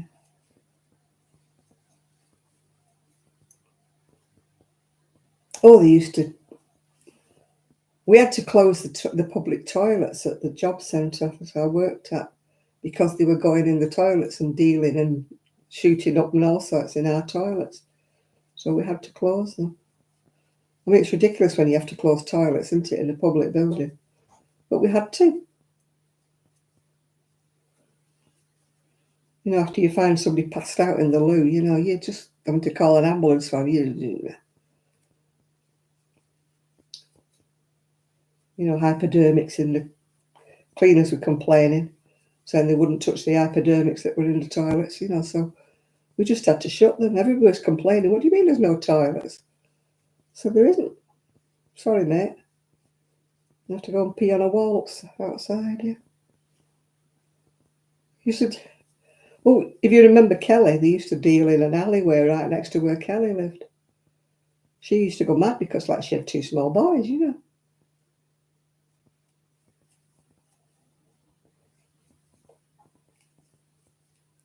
No, we can't. We can't grow anything here, not even for our own use.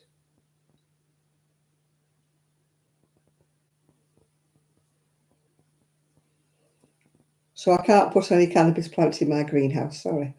I've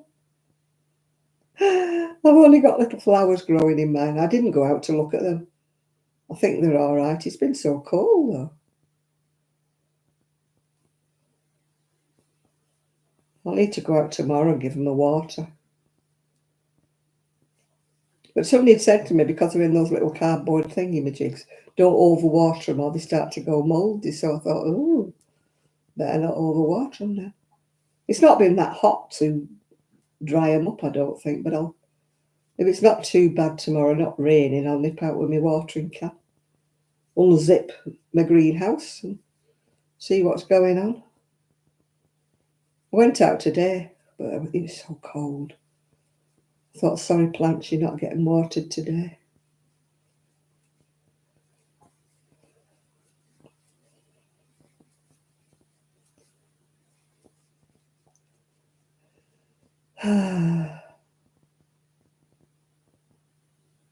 Oh, apartments have no bathrooms.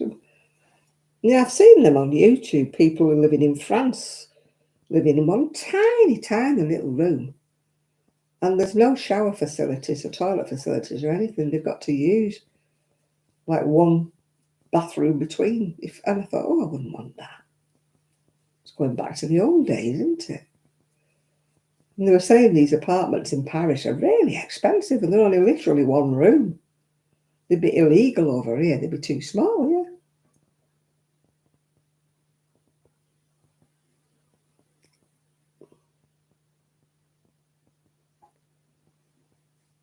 Oh, Blackpool, they deal it all over the place. They do it in Fleetwood. They probably do it in Cleveland, so I just haven't noticed. I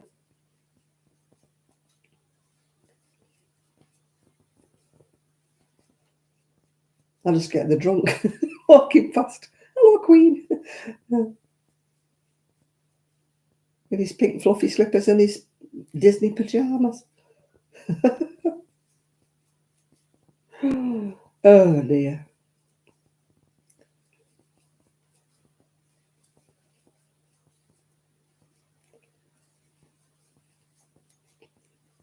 Tra la la la la la la.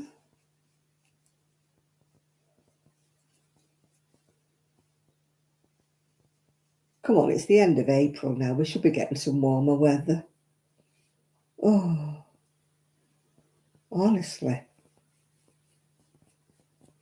It's supposed to warm up in a bit, isn't it? We had a week of summer. Was that it? Yeah.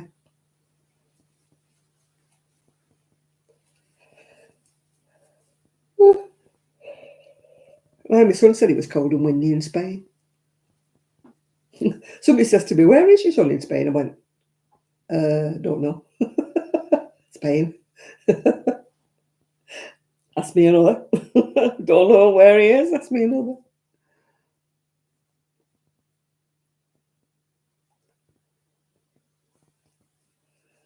There's a place across the road, Dottie, called the Men's Shed. The men go there and learn how to use power tools and different things.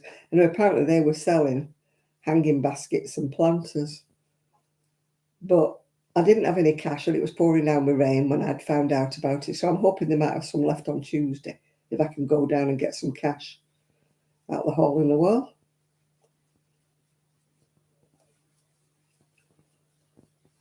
There's just no way. You have to go down 2 streets to get to the nearest hole in the wall. As I said, the local shop will give you cash back, but only £20 if you make a purchase.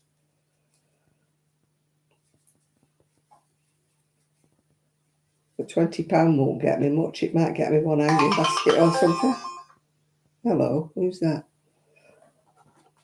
Who's that ringing my bell?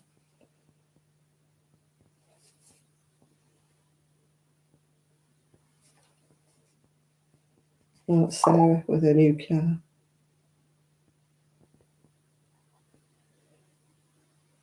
What have I got from you, Nathan?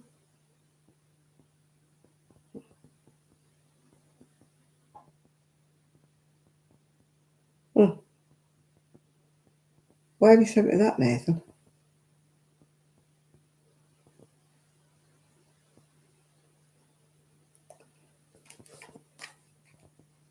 I ain't one of them. Might look like one of them, but I ain't. Ooh.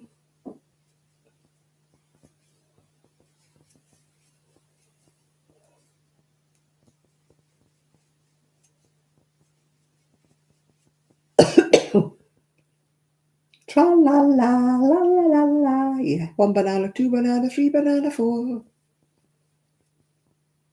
Yeah, apparently, I don't know quite what they do. It's men in sheds, so it's obviously not women going in to look what men in sheds are doing. But there's one right across the road from me in the local park. But at the moment, they're selling flowers. They must be planting flowers or making hanging baskets or something, yeah. Yeah, they were selling plants in tubs and baskets from £3 to £15. I suppose it depends on which tub you get in and how many flowers you've got in it, doesn't it? But I didn't have any money in my purse, no cash, and I thought, I bet they don't take cards.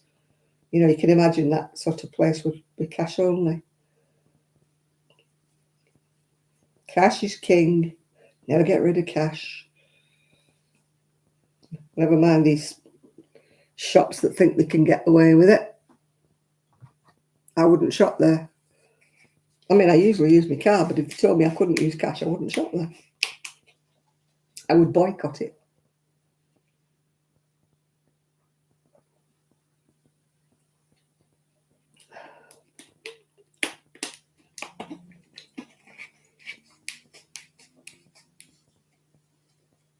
Yeah, you sent me something.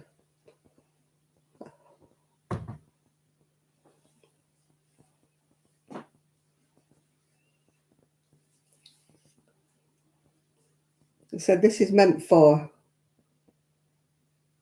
such a people only, but I'm not one of them, so I don't know why I got it.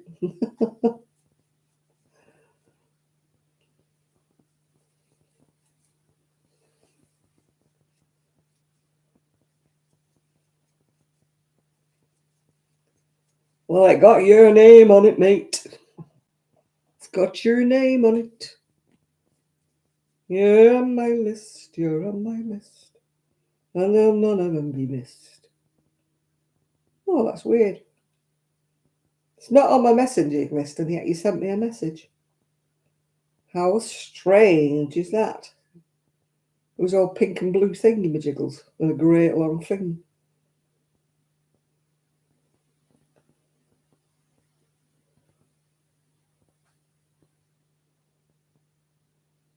Oh, I hate it when people tag me in things. I had to take one lady off my friends list because she kept tagging me with things about the American elections and who she didn't like, in American politics. And I'm thinking, what are you tagging me for? I'm blooming British. I don't even know what you're talking about. Hi, Sean.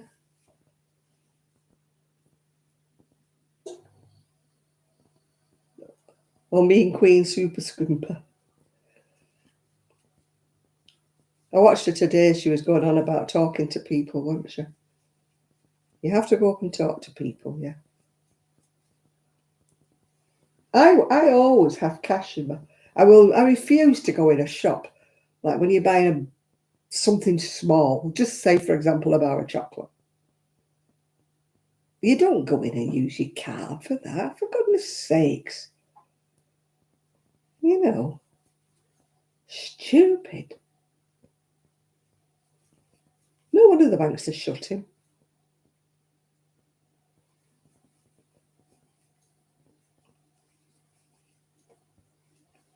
Supermarkets that say cards only, then you have to have £1 to get the trolley. Hello. If you're going to say cards only, at least make your trolleys free.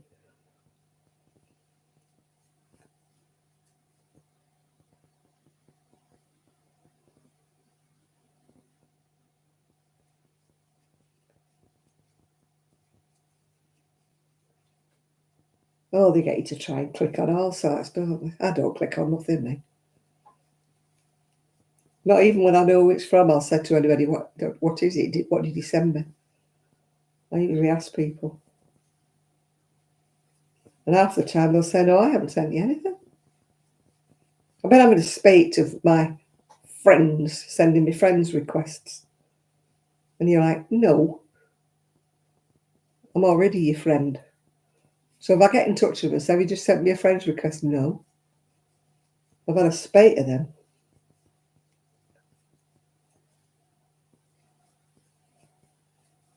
I always have some cash. Always do. I prefer to use cash. You can't keep a tab on your money the same when you just tap, tap, tap with your flipping card. And then you get your bank statement and you think, eek. It's so easy to go tap, tap with your blooming card, yeah? Wherever you're going. And when you have to fork out your purse, £20, whew, 20 quid. When it's your card, you go, dip. And then you get your bank statement, you think, how come I spent £60 this week? What have I spent £60 on? And, it's just frightening. Whereas in the old days, you used to draw your housekeeping money out and put it in your purse. And if you got short towards the end of the month, end of the week, say you got weekly money, you had egg and chips or something like that. I don't do online shopping for food anymore because it was costing me a small fortune. Because you see things on there that you wouldn't buy in the shop and you don't need them. And they're like, oh, we have a special offer, 3 for 2, or we have this, we have that. You don't want them, you don't need them. I live on my own. And you get to the end and you spent £84. And you're like, what the heck? I don't spend £84 on a weekly shop. And you look at it and you think, well, there's not 2 weeks worth of shopping there. You know, no. I'd have to be really desperate to do online shopping anymore.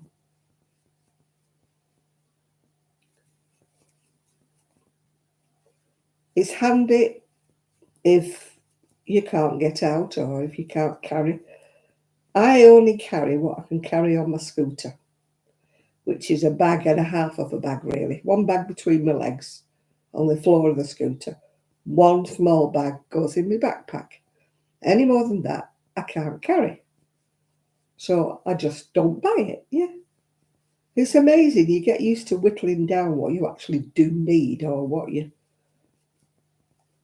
don't want. Like, yeah, our eggs are not that dear. Can't think how much I just paid for my eggs. I think it was £2 something for either 10 or 12. Don't know how many's in the carton. Could be 10. No, I can't understand why your eggs are so dear in America. Our chuckies are quite, well, reasonable over here.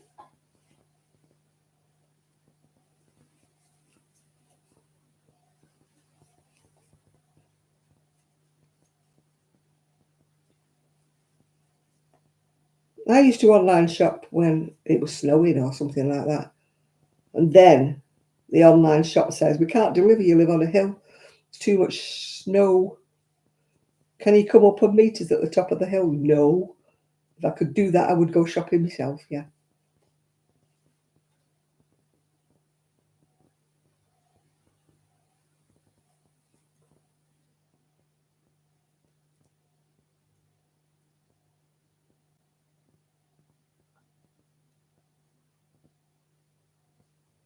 Yeah, there's a place opened in Jilly's, is it called, in Prestwich, what used to be my bank.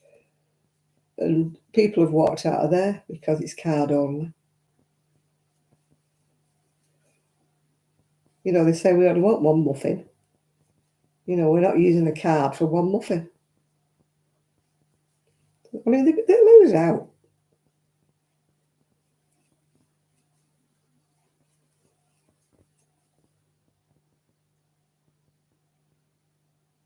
Yeah, they give you any old rubbish, don't they? They don't even look for dates. When you do online shopping, they give you stuff and it's yellow bananas that go off in about 2 days. You know, even though you put preferences green bananas, I put, and they pick me the softest bloody bananas that are going off. You know, I don't know who does the online shopping, but they must just grab the first thing they see. And then they never have everything you've ordered. You know, you order a packet of crumpets and they send you something completely different because they've run out of crumpets. I don't. And if you put no substitutions, you finish up with only half an order, yeah. Oh, living on a pension UK, yeah, I watch her sometimes. She says she's living on a pension UK, but a blooming house, she's bought things for the house, hasn't she? Flipping heck. She's got money tucked away somewhere. You don't furnish a house like she's furnished it. Or living on a pension UK.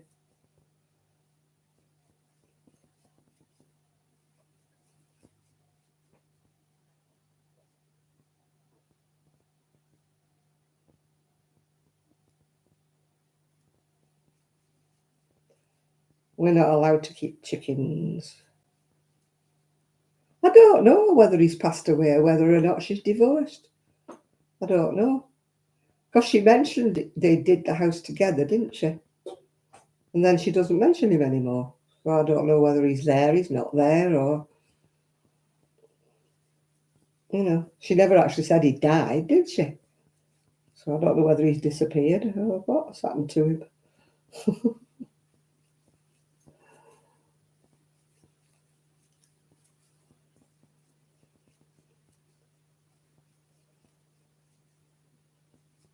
Maybe he's left her. Maybe he got fed up of her scrimping. he's gone to somebody who buys proper food. Oh dear.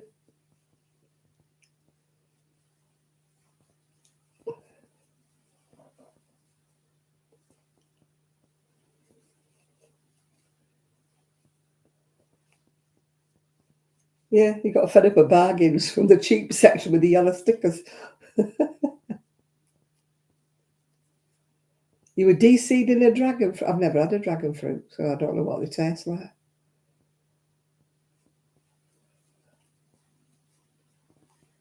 He's probably gone off with somebody who buys rump steak or something, yeah. He might have starved you right there. No, she goes round all the shops looking for the sticker things, the ones that are reduced to nothing. I mean, maybe her husband's decided he wanted a bit of rump steak that was in date. She never mentions him anymore.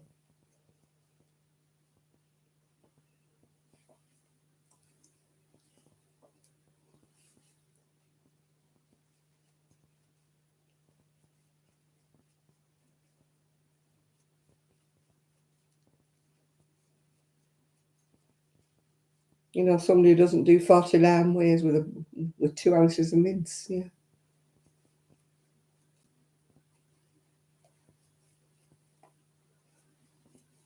I never get these bargains. I go in, I never get a yellow sticker. I never see these bargain boxes at Lidl that Ali Lives Well for Less gets, full of vegetables for about £1.50. I never get any of them. Yeah, he's probably somebody who has avocado and caviar, yeah.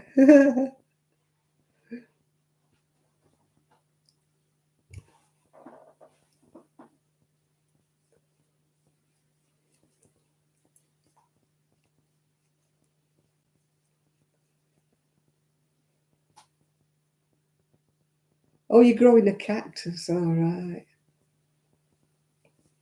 I thought you were eating it. I thought, well, I've never tasted it. I don't know what it tastes like. What's that fruit that smells really, really awful? I think they have it sort of like Asian people have it, like Japan and China or something. And it absolutely stinks. And then there's that fish, isn't there, that the Norwegians eat. When they open the tin, it can clear a room, yeah. I don't know what the fruit's called. It smells absolutely awful, I believe. I mean, I couldn't eat anything, even if it tasted nice, if it smelled disgusting. I just couldn't put it in my mouth, if you know what I mean. Dorian, that's the one. Has anybody ever eaten any? It smells absolutely vile, I believe. I've only ever seen it on the telly, people talking about it on telly. Yeah, there's some kind of herring thing in a tin that when you open it, it absolutely clear a room. Yeah, it's absolutely vile. It's some kind of delicacy, I don't know. Maybe when you think people in Norway or Sweden or something, they go and buy them rolled mop herrings on the way to work, don't they, and eat them like for the breakfast, and I'm like, I wouldn't want to sit next to you.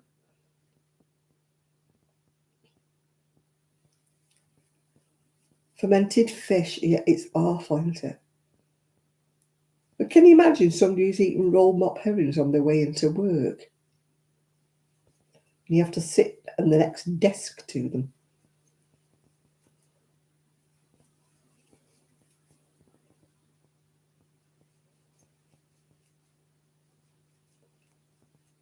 It was bad enough with us. Oh, it's got to sound really racist, this. Really it is, but it was nothing to do with race. It was what he was eating. He used to bring the most vile kind of curry stuff to work and put it in the microwave when we were eating. Oh, jeez. I smelt curry. That this was, oh, And he'd sit there chomping it, and I'm like, oh God, does he have to? And we'd all be fighting to go on the opposite lunch to him. But it used to linger. It was still in the canteen long after he'd gone. And you can't say anything because you'd get accused of being a racist, wouldn't you? But oh, it was awful. It used to stink the place out. Everybody used to go, oh God, what's that awful smell? And we all used to sort of go, look in the corner at him. But you couldn't say, don't eat that, it stinks, could you? Because he was one of them, he would pull the race card. He was one of them.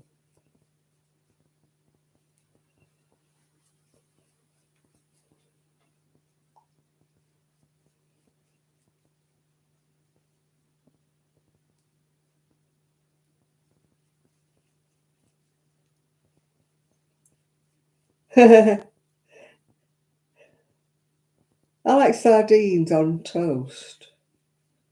But I usually eat them when I know I'm not going out afterwards, because they do sort of stay on your breath a bit, don't they? Sardines, yeah. I would never have them like for lunch when I was going back to work or something.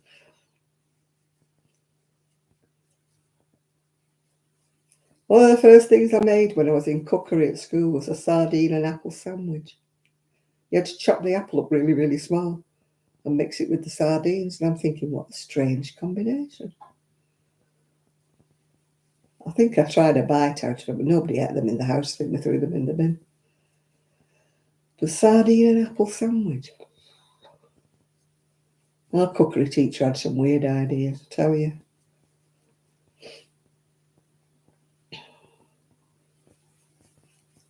She was still stuck in the ration era. You know, everything she made was like made as if we were still in the war and we were still on iron rations. Like, yeah, that's how she used to cook.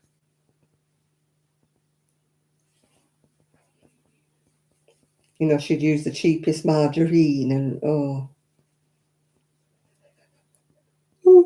and all the recipes were made. I'm sure she got them out of a World War II cookbook, you know. They were awful. Some of the things she had us making. You know, it was never self-raising flour or anything. It was always plain flour with baking soda or something, you know. Oh, no, we made some very weird things in cookery. So I can't say it set me up for life of being a good cook. It's probably why I'm still not one. I'm passable, but I'm not good.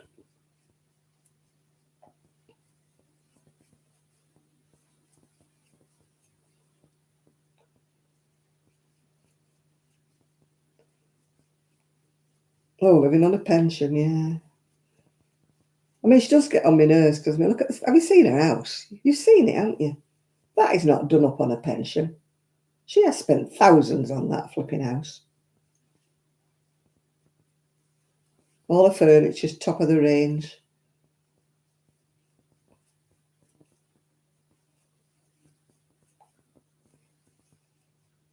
She might be living on a pension now, but she obviously spent a flipping fortune on that house.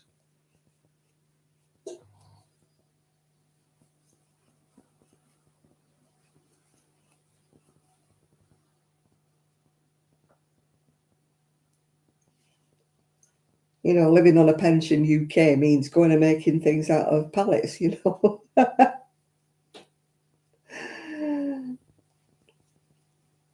Oh, my old house. Oh, I shouldn't look. They put pictures of what they've done to our old bungalow. Oh, soul destroying.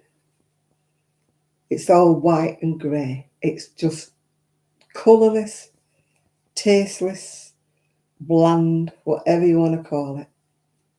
You just long to go and throw a red cushion in it, you know, because it's just completely blank. It's like a kind of show house you would put if you were trying to sell it to somebody with no taste, you know. That's what they've done. They've ripped all the carpets up. They were 2 years old, them carpets.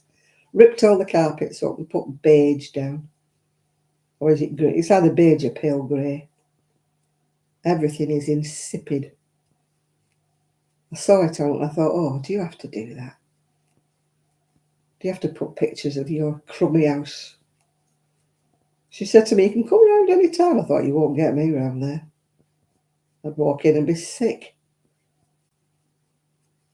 It's no, to me, a house like that has no character.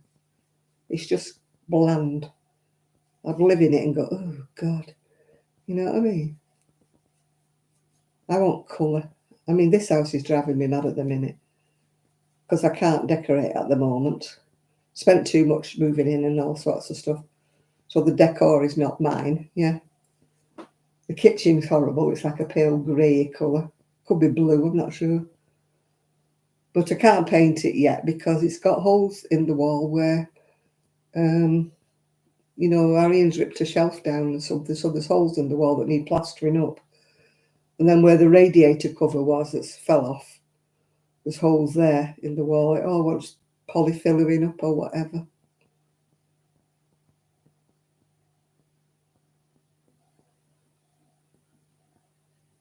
Yeah.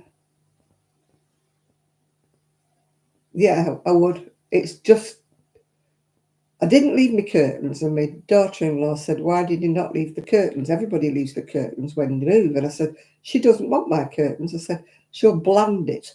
And she did. She put cream coloured, beige coloured curtains up. I knew she wouldn't keep my curtains. And I'd paid 300 quid for the 2 sets of curtains, so there's no way I was leaving her them.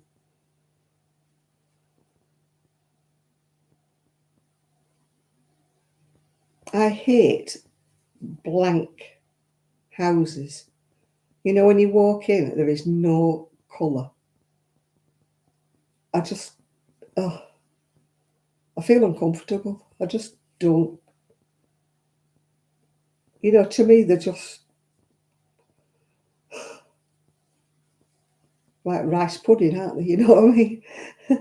Rice pudding without a blob of jam, you know, just rice pudding. I just don't, you know, that they're just one colour.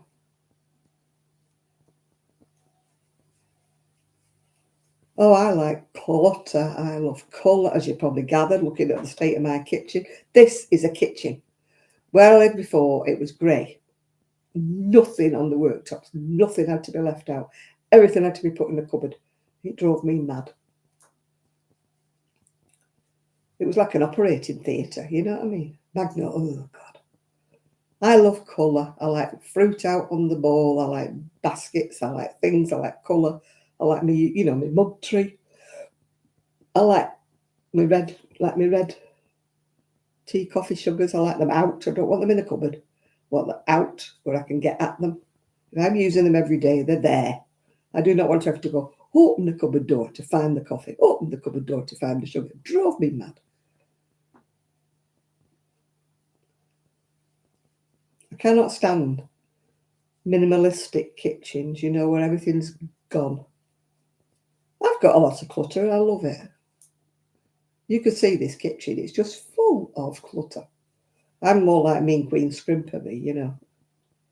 I just love it. I mean, my friend's coming to put this curtain rail up in my bedroom. He's going to have a fit when he comes. He's hardly going to be able to get to the window because I moved from a bigger, much bigger place kind of thing to here.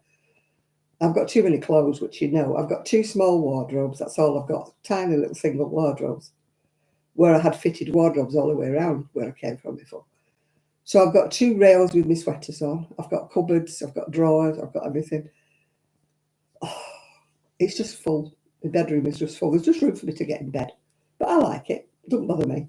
But you're thinking, looking through somebody's eyes who's coming, what are they going to think about when they walk in that bedroom? They're only going in the bedroom to put the curtain rail up, I should add. I'm not going, come hither, come to my bedroom, come to my boudoir. No, I'm more thinking, oh God, I better move something.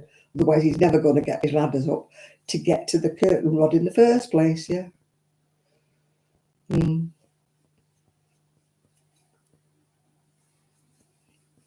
My second bedroom is no longer a second bedroom anymore because it's got a great big knitting machine in it now that looks like a big piano. It's come with its case. It's big, like it's got a desk thing. You leave it up, You can push it in like that and put the thing down, but it looks like a piano with the lid down. It's huge. Can't put bed in there anymore now. Sack the sofa bed, it won't fit. So if anybody stays now, they're on a blow-up lilo in the lounge.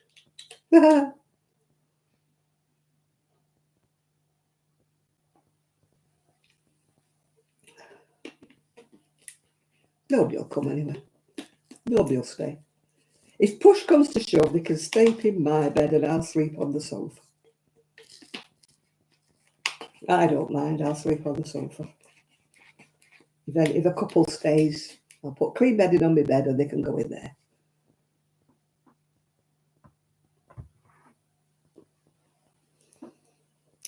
Yeah, my shoulders. I don't know what I've done to my shoulder.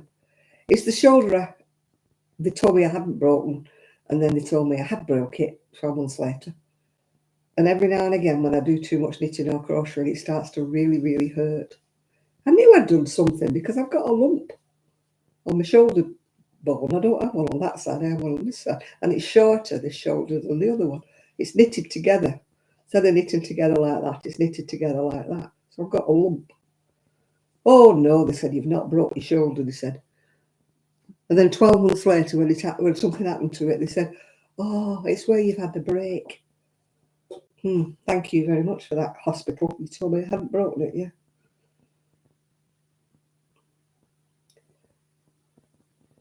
Oh.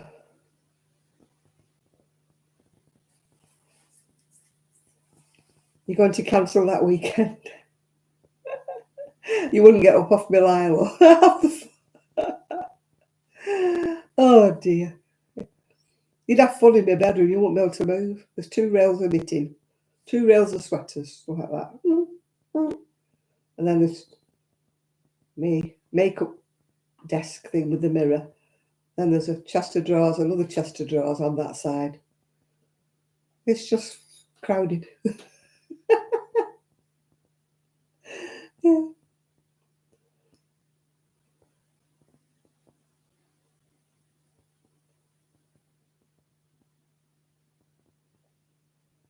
Yeah, I couldn't. This kitchen's not enough worktops. There's only what now? There's only 2 bits of worktops on my kitchen. There's not much room. What have I got? Oh. Somebody wanted to tell me my fortune, is it, or astrology? Oh, fibre fruit. Jill's having a crafty Saturday. If you want to pop over, or pop over after you come off here, don't leave me. She's usually on later after me, isn't she? She's not usually live when I'm live.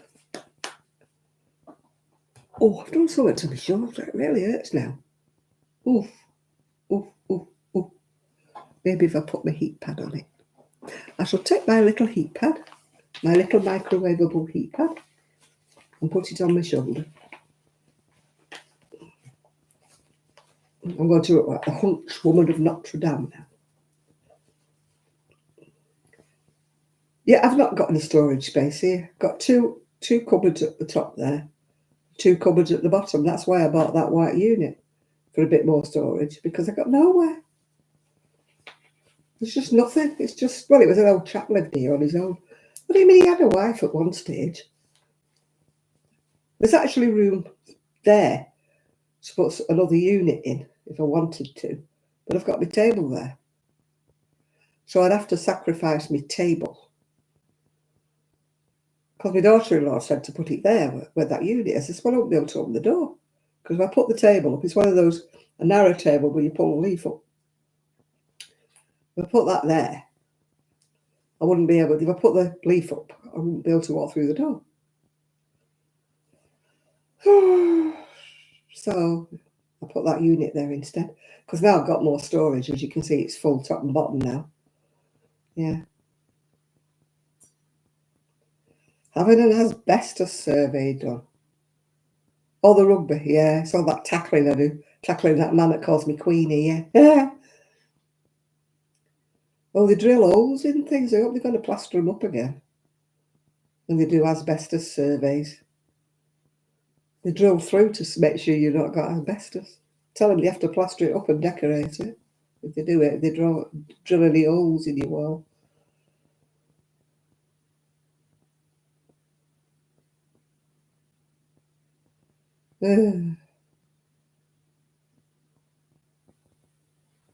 Hey. Yeah, I think I'd like to paint in here. Well, I would like to paint in here. But first, I'd have to get the holes in the wall fixed. I'd paint it a nice, interesting colour. I'm not sure if it's supposed to be pale blue, this, or grey. It's not very colourful, whatever colour. It looks blue sometimes. It looks blue to me over there. And yet, when I'm looking this way, it looks cream or grey. Either way. What am I wearing that's beige under my shawl? It's pink. It's a shell pattern. It's a pink cardigan. It's actually dusty pink. It might look beige on camera, but it's dusty pink. I don't wear beige. You know me. Oh.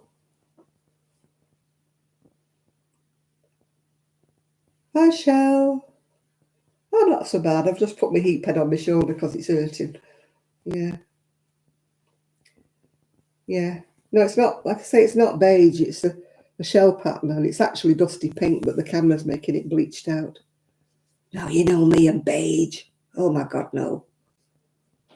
I've got one beige cardigan, and whenever I wear it, it's only because it goes with one dress. Everybody goes, oh, isn't that cardigan beautiful? And I'm like, no, please don't tell me that cardigan is beautiful. The pattern might be nice, but the colour is rank.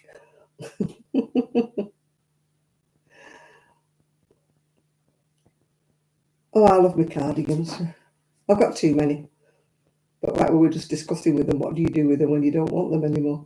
Somebody said undo them and make something else with them. I said, I've got too many. So I wouldn't be achieving much, would I, undoing one to make something else? Unless I was to make a dreaded blanket, which I'm not going to do. Me and blankets, no. I ain't that bored. Not that bored. Cat blanket, maybe.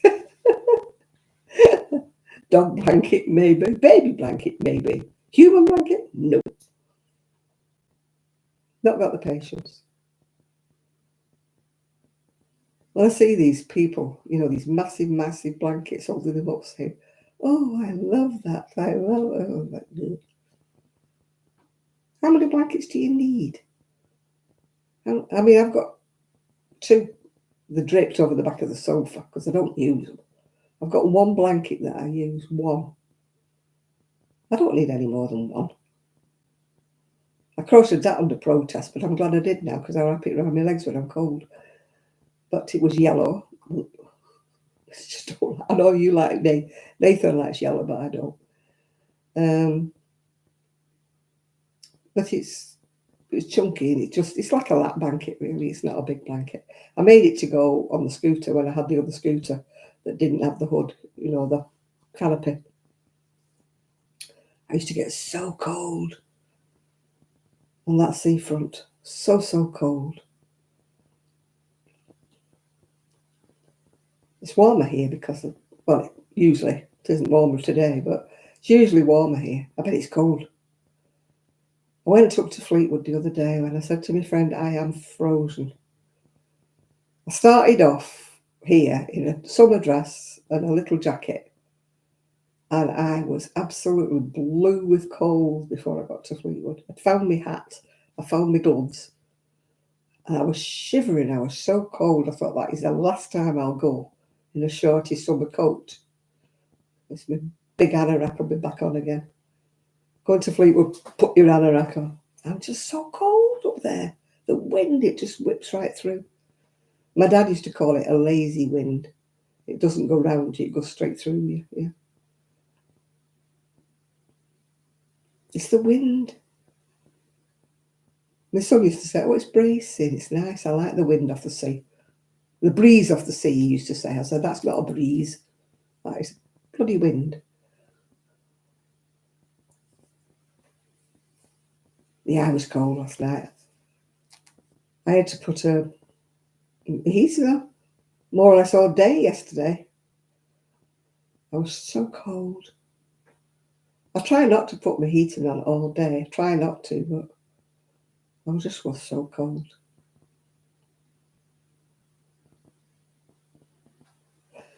Yeah, that might have been my problem, Munchkin, because I was eating yesterday and I'm thinking, stop eating. Stop eating. You're getting yelled at by who? I can't read the bottom ones, but it says activate your windows now. Go to settings and activate your windows. No, I don't want to. You're getting yelled at by, oh, Christine, you're getting yelled at, yeah.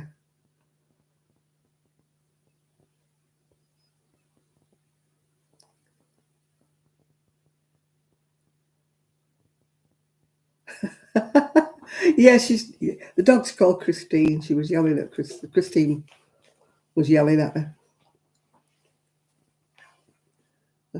Dogs can yell. Our little one was terrible. She didn't like anything. My goodness, she would let you know. Yeah. Unfortunately, I was talking to Sue today.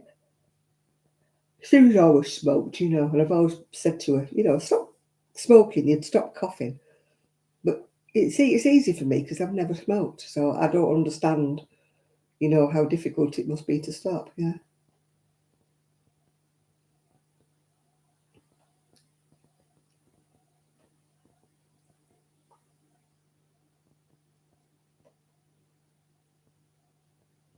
It's if you've not done it, you don't know what it's like, do you?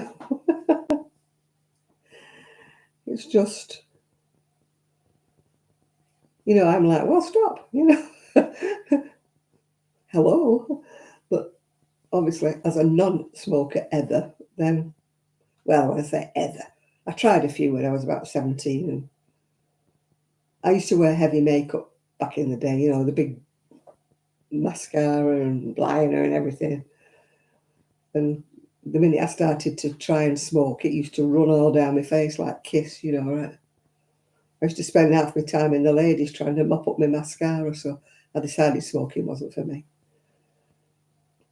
It wasn't, I didn't look cool, you know what I mean? I just looked like stupid. And every time I took a puff and tried to inhale, I would cough my lungs up. So I decided, no, Janet, just give it a miss.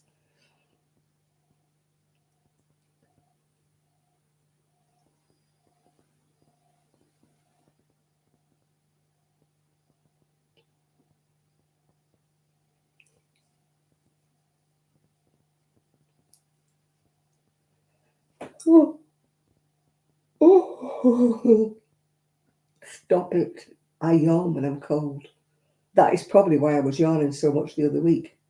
If I am cold, I will yawn my head off. And I've actually put my tights on under this. I've got a flimsy dress on. I'm stupid, really. Should know better than put a flimsy frock on. I won't be putting it on tomorrow. I'll be putting something warmer on. Because I want to try to go and do a bit more in the garage. Yeah. Yeah, you see, I can't say anything, Shell, because I don't know, It's just, I quit alcohol, just stopped dead. And everybody kept saying, did you not have any problems? And I went, no, just stopped, completely stopped. And I don't know. It either works for you or it doesn't. My ex-husband stopped smoking. He put his lighter and his cigarettes on the mantelpiece above the fire. Said, that's it. I'm not smoking anymore. And I thought it'll last about a day or whatever. And he never did. Never smoked at all again after that day.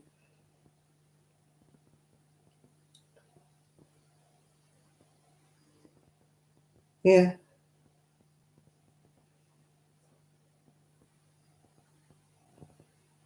No, nobody in there. Well, I think my brother used to smoke, but he stopped. He stopped long before he got married, I think. He used to smoke when he was younger, when he was at uni, I think. he ever smoked heavily, but I think he did used to smoke. My son used to smoke, but not around me because he knew I wouldn't allow smoking in the house. But he stopped smoking and his wife stopped smoking, I think, when he got married. And I don't think he's ever smoked since.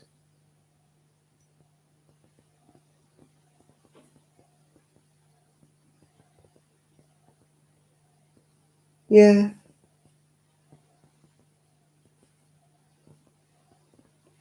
No, I think if you don't grow up in a household where people are smoking all around you, I think it must be easy to start smoking if your mum and your dad smoke or something. But, fortunately, I never started. I mean, I was at school till I was, 17? So you got expelled in my days for smoking at school.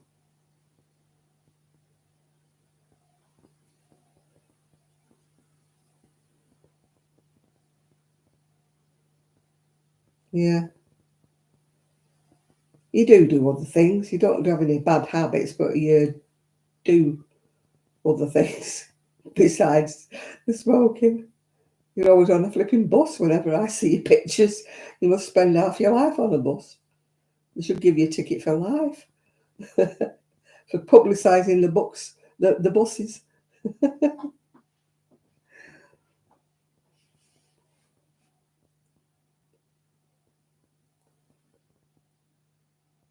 Yeah, a friend of mine's just been diagnosed with COPD. I said to her, will you now stop smoking? She goes, no. And I'm like, you've just been diagnosed with COPD.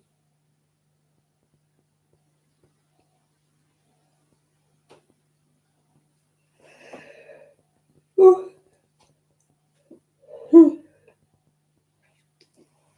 oh dear.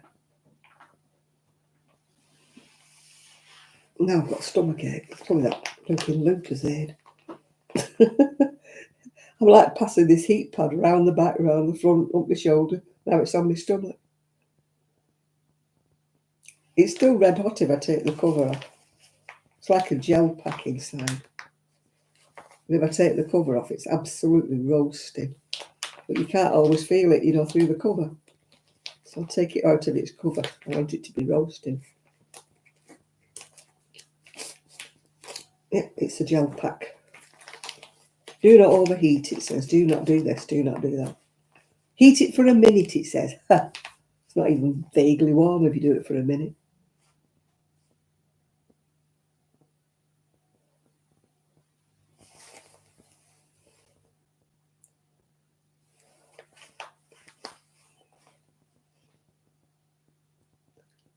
Oh, that's better.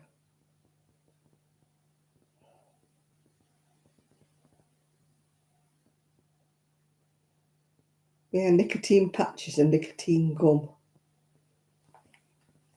Oh, I sat next to a lady on the coach one time. We're going on a day trip somewhere because she couldn't smoke. She must have chomped her way through a whole pack of that nicotine gum.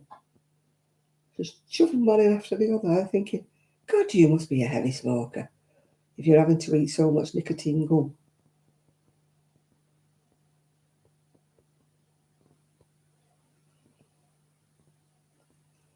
I can't find my plug-in one. It's somewhere. It's probably in the garage still in one of them bags.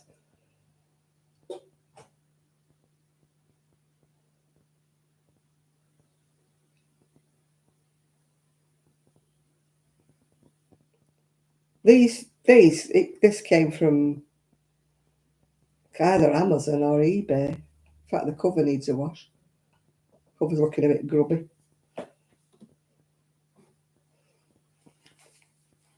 I've got a plug-in one that was my mum's. It's like a little sheepskin thing, and I can't find it. I know I brought it because I packed it. So unless it's got lost in the move, and I had a shoulder one as well that goes around your shoulders and fastens with two studs, two press studs, yeah.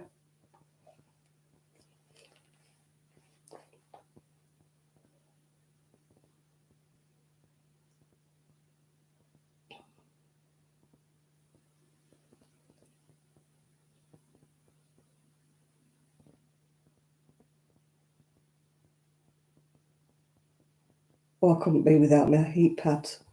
I can't sleep without them. I have to have one at my back and one at my shoulder before I can sleep. I've tried getting in bed without them and I just toss and turn. I don't know what there is. I cannot sleep without my heat pads.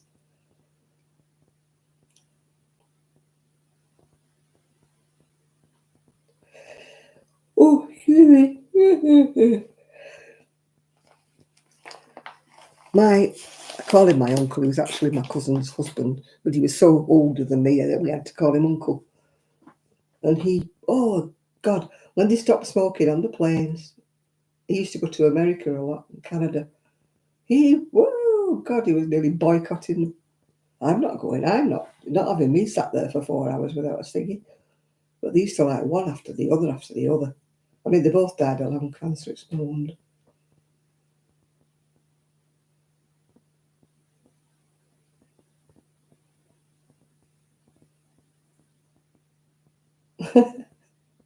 Sick to death. I have to make mine every day. There's only me here. If I didn't make me dinner, there'd be no dinner.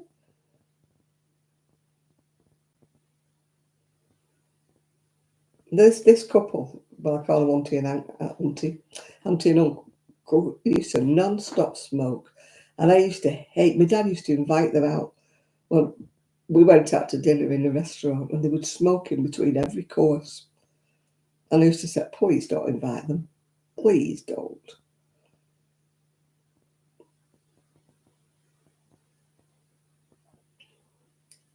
And they always seemed to sit near me and start blowing the cigarette smoke in my face. Oh. And they'd come to visit us on Christmas Day, and they always came just as we were putting the Christmas dinner out, and they'd be sitting there. And when it was National No Smoking Day or something, they'd have even more. And he did cancel his flight to America. I'm not going, they're not dictating to me that I'm going to be so many hours in that plane without a cigarette. I'm not going. And he never went again because he wouldn't go on an airline because all the airlines stopped smoking. It wasn't just one, it was all of them.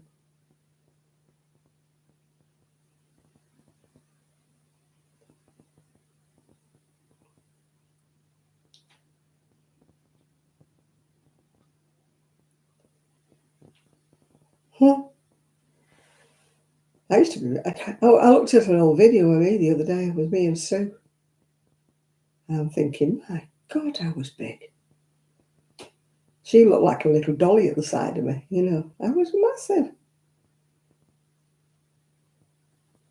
I don't want to ever get that big again. Ever. God, I would have been in an early grave if I had carried on like that. No, I never did. This is the thing. I never understood why I got the weight just crept up on me. Inactivity was most of it.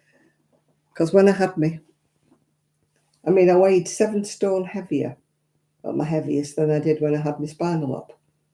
So it was just inactivity, really, after having the op that made me put weight on.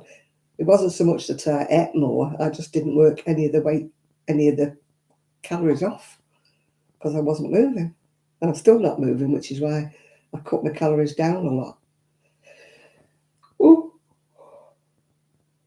That's why I rarely eat now. I used to have crisps and chocolate and everything. I do. I rarely eat now. It doesn't really bother me,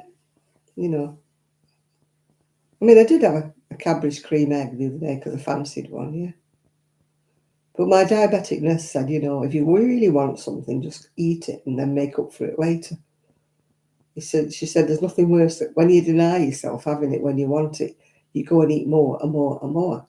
So you're better off just eating the thing that you fancy and then just watching what you eat for the rest of the time.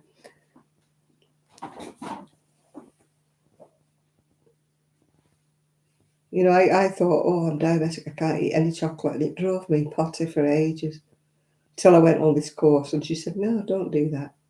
She said, if you absolutely can't do without the chocolate, you're craving it, eat it.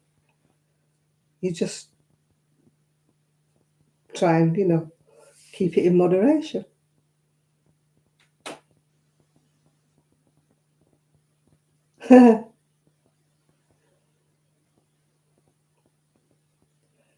Or takeaways, no.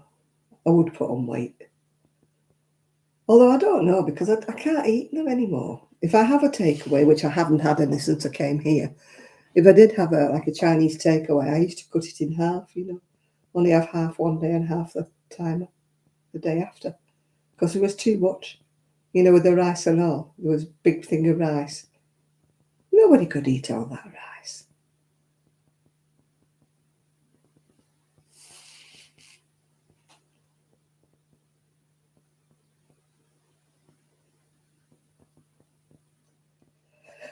Oh dear. Oh, honestly, Janet, what time is it? Oh, it's only 8:30, 8:30, 11:30. Yeah.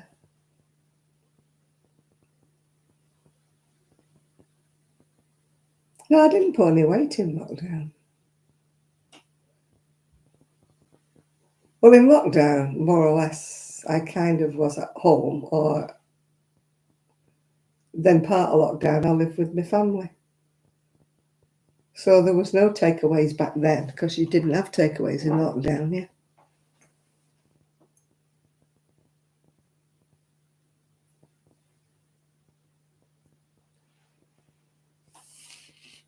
Oh, well, it's all that stuff they put in it, isn't it? Well, not soy sauce, isn't it? And monosodium glutamate or something they put in the Chinese dinners.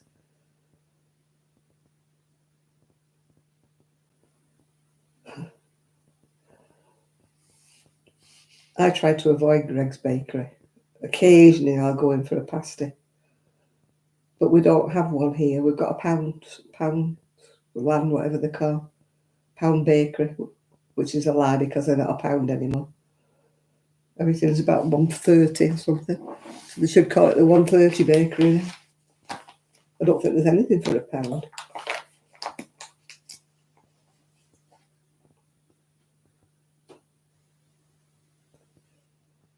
I can't eat donuts, me.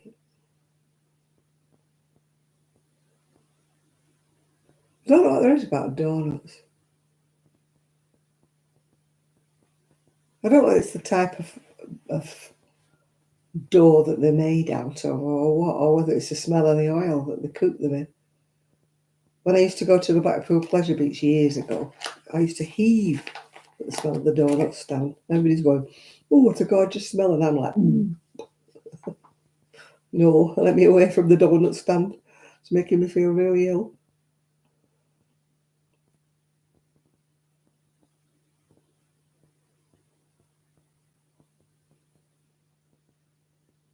I don't know why. I don't like. There are certain kind of dough, aren't there? A donut. They're not like ordinary cakes. And then they always have that sugar coating on them. Ugh. Puts your teeth on them when you're eating it. Ugh. Sugar coated stuff. I don't know. I am as big as I am because I don't eat a lot of stuff that people think puts weight on you. Although today I did have roasted potatoes today. I had lamb chops, roasted potatoes, and cauliflower cheese. But there wasn't much cauliflower cheese. Oh, but the roasted potatoes they were lovely, but they're probably very naughty. Oh, I've got the gallstone pain. What have I eaten that's greasy? Probably my roasted potatoes.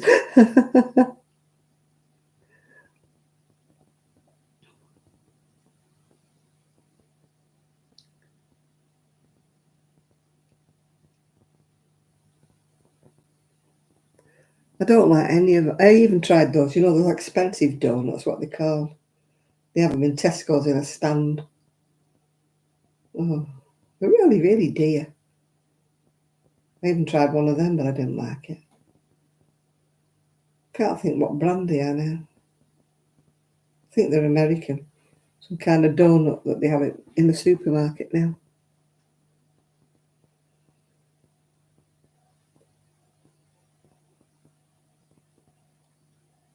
Krispy Kreme, that's some. I don't like them at all. Don't understand why everybody raves over them.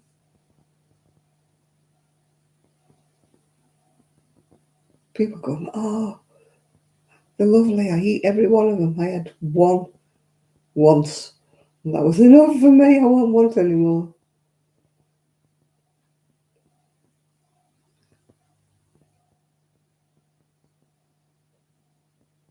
I just don't like them. Everybody's going, oh, they're great, wonderful. Should get some. And I thought, yeah, all right, I'll try one. Didn't like it. Never went back. So the Krispy Kreme stands would go out of business with me.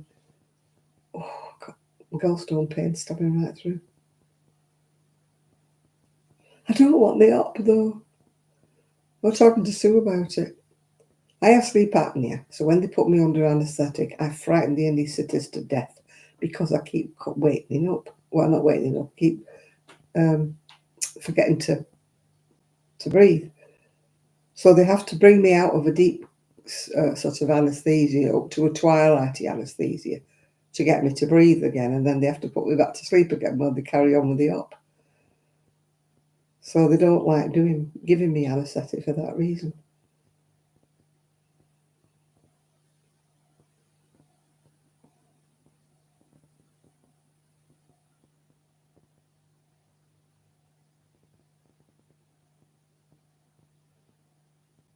No, I didn't like mine either. I didn't rave about it.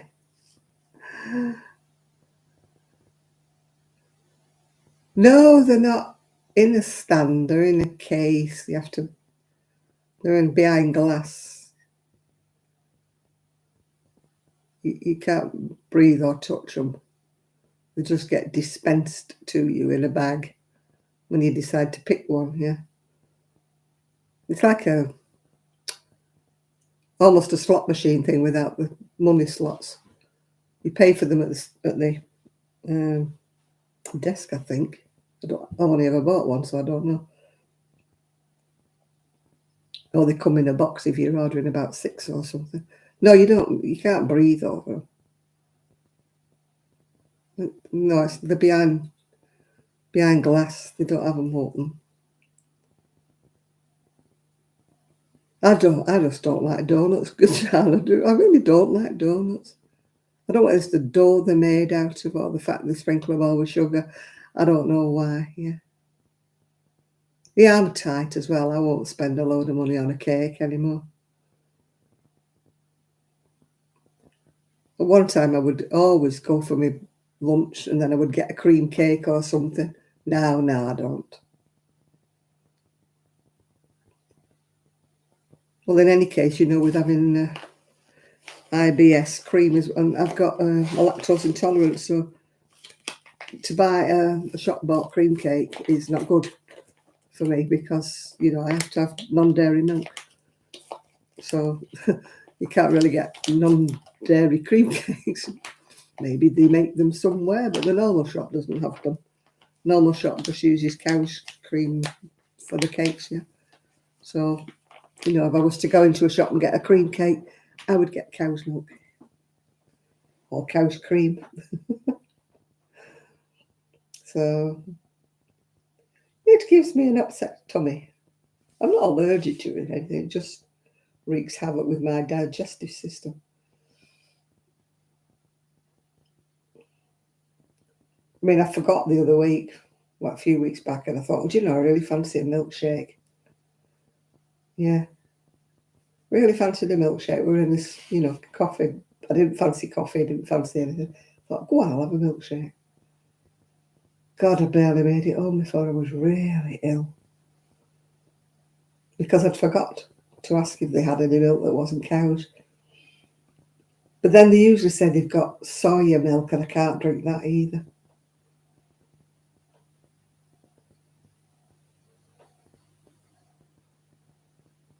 Oh, God, do you remember that? That milkshake? Oh, I ordered if you cut some cake, didn't I, or something else. It took 3 hours, didn't it? Somebody else had complained about them after me on that Just Eat, saying don't order from them. They take forever to deliver you anything. It was very, very expensive and it wasn't worth it. No, this was a milkshake the other week. I just didn't fancy the coffee at this one particular cafe is not good at all. And I don't drink teas, you know. And so I'm thinking, what can I have? What can I have? I thought, oh no, I'll have a milkshake. For a change, I'll have a banana milkshake. Oh, God, was I poorly.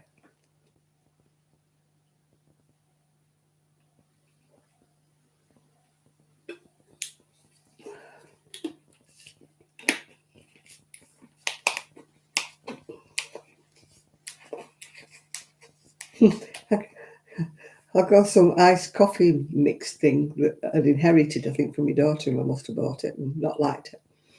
So I thought, oh, I've got milk left over. Once using up, I'll make that.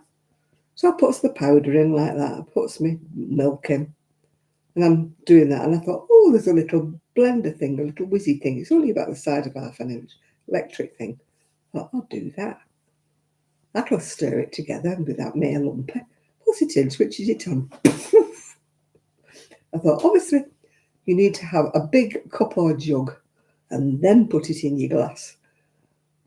You know, stirring it up in your glass that's full of milk is not a good idea. It just went everywhere. Oh dear, I thought, that worked my lesson. Finished up with half of a glass instead of a full one. I don't know why I thought it was a good idea, I just did. Next time, use a jug. Much bigger than the milk that you need, yeah.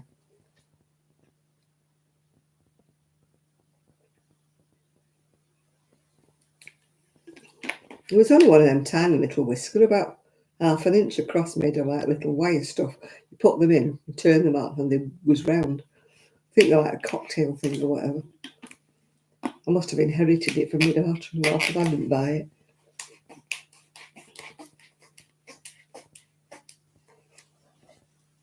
But it was almost like that advert where she's making a shake thing and she forgets to put the lid on the mixer, and it's we've all done that, haven't we? We've all turned the mixer. I used to have a big Kenwood chef. We've all turned the mixer on and it's everywhere. Because you forget to turn it on slow and work its way up, don't you? You turn it on fast and it goes and splatters the whole kitchen with batter. I still haven't made a cake since I moved here. Said I would. I bought the cake mix thing, I bought the tins. I even bought like a hand mixer thing. Well, I still haven't made a cake yet. Or a scone. Scone, whichever you say. Still haven't made one of them. Bought all the stuff in, bought the flour and the currants and everything, bought the margarine, everything. I've got it all ready. I just haven't got round to it. I don't know what happens to my days. They just go by and I find as though I've done nothing. I've achieved nothing during the day, and yet I've been busy all day. So how do you work that out? You know, I've sort of been doing all day long, and yet when I look round, I think, what have you done? You've just been busy doing nothing all day, kind of thing, yeah. Oh, you're the same, are you, Nathan? Yeah. My gallstone is stabbing. What have I eaten? Oh, I do not want an operation. I don't want it out. I really don't. I'm a wimp when it comes to operations. I just don't want them anymore. Cheese, does it? I think I know what it was. Cauliflower. I had cauliflower cheese. Cauliflower, my IBS are not friends. Yeah. Yeah, I try to stay away from anything with grease or oil, you know, because of the gallstone. Yeah, it's on one side, it's going right through. Stabbing from the front to the back, so I think it's my gallstone.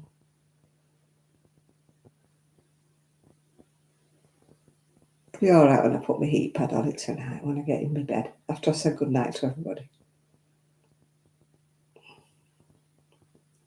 I haven't washed my dishes, but there's only a plate and a cup and something.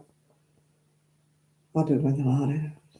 I'm getting tired now. It's getting near the witching hour, isn't it? Yep, it is. I'm getting tired. I can feel it. The eyes start to tell me it's time to go. Time to go home. And he's waving goodbye.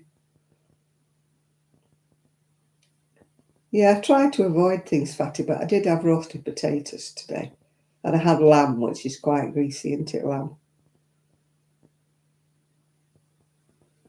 So maybe it was one or the other. It'll go when I put the heat pad on it.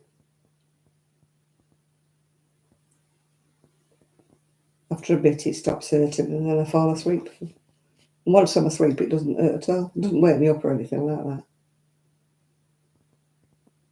Gravy used to do your mum's. I did have gravy as well.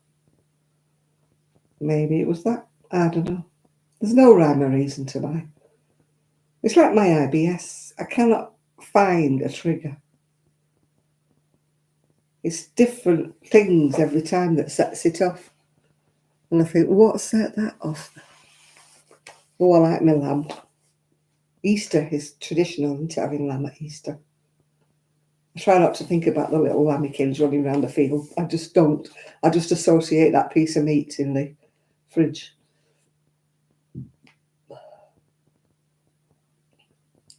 I don't think about it being on an animal.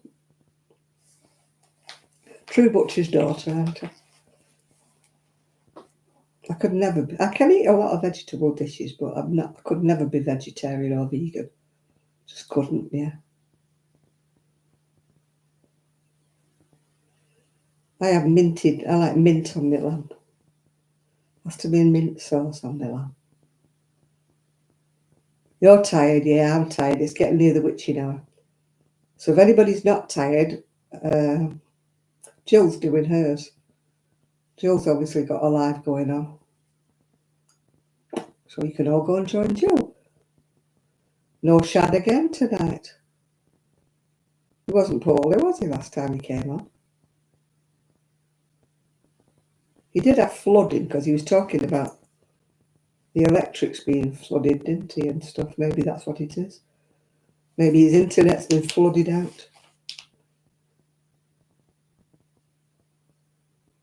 I don't know where he is. I don't know whether it's still flooding where he is.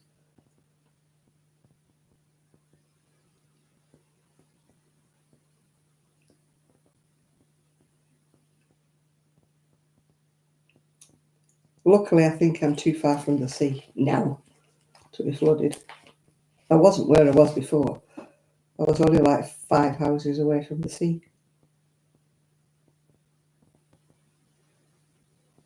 But they built up all the dams and stuff. They built all the sides up, all the flood defences. They built them all up near where I lived. So I don't think they would have flooded where I was.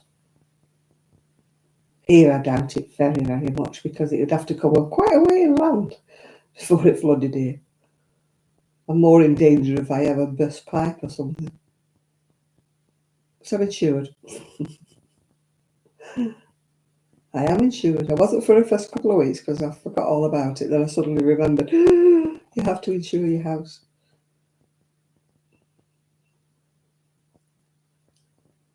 So I am insured. Quite what for, I don't know. So at least I've got some insurance. They don't cover you for all sorts of things now. Act of God is thunder, lightning, flood. They call them act of God, don't they? They don't cover you for them. Yeah. Well, I'm going to go in a couple of minutes.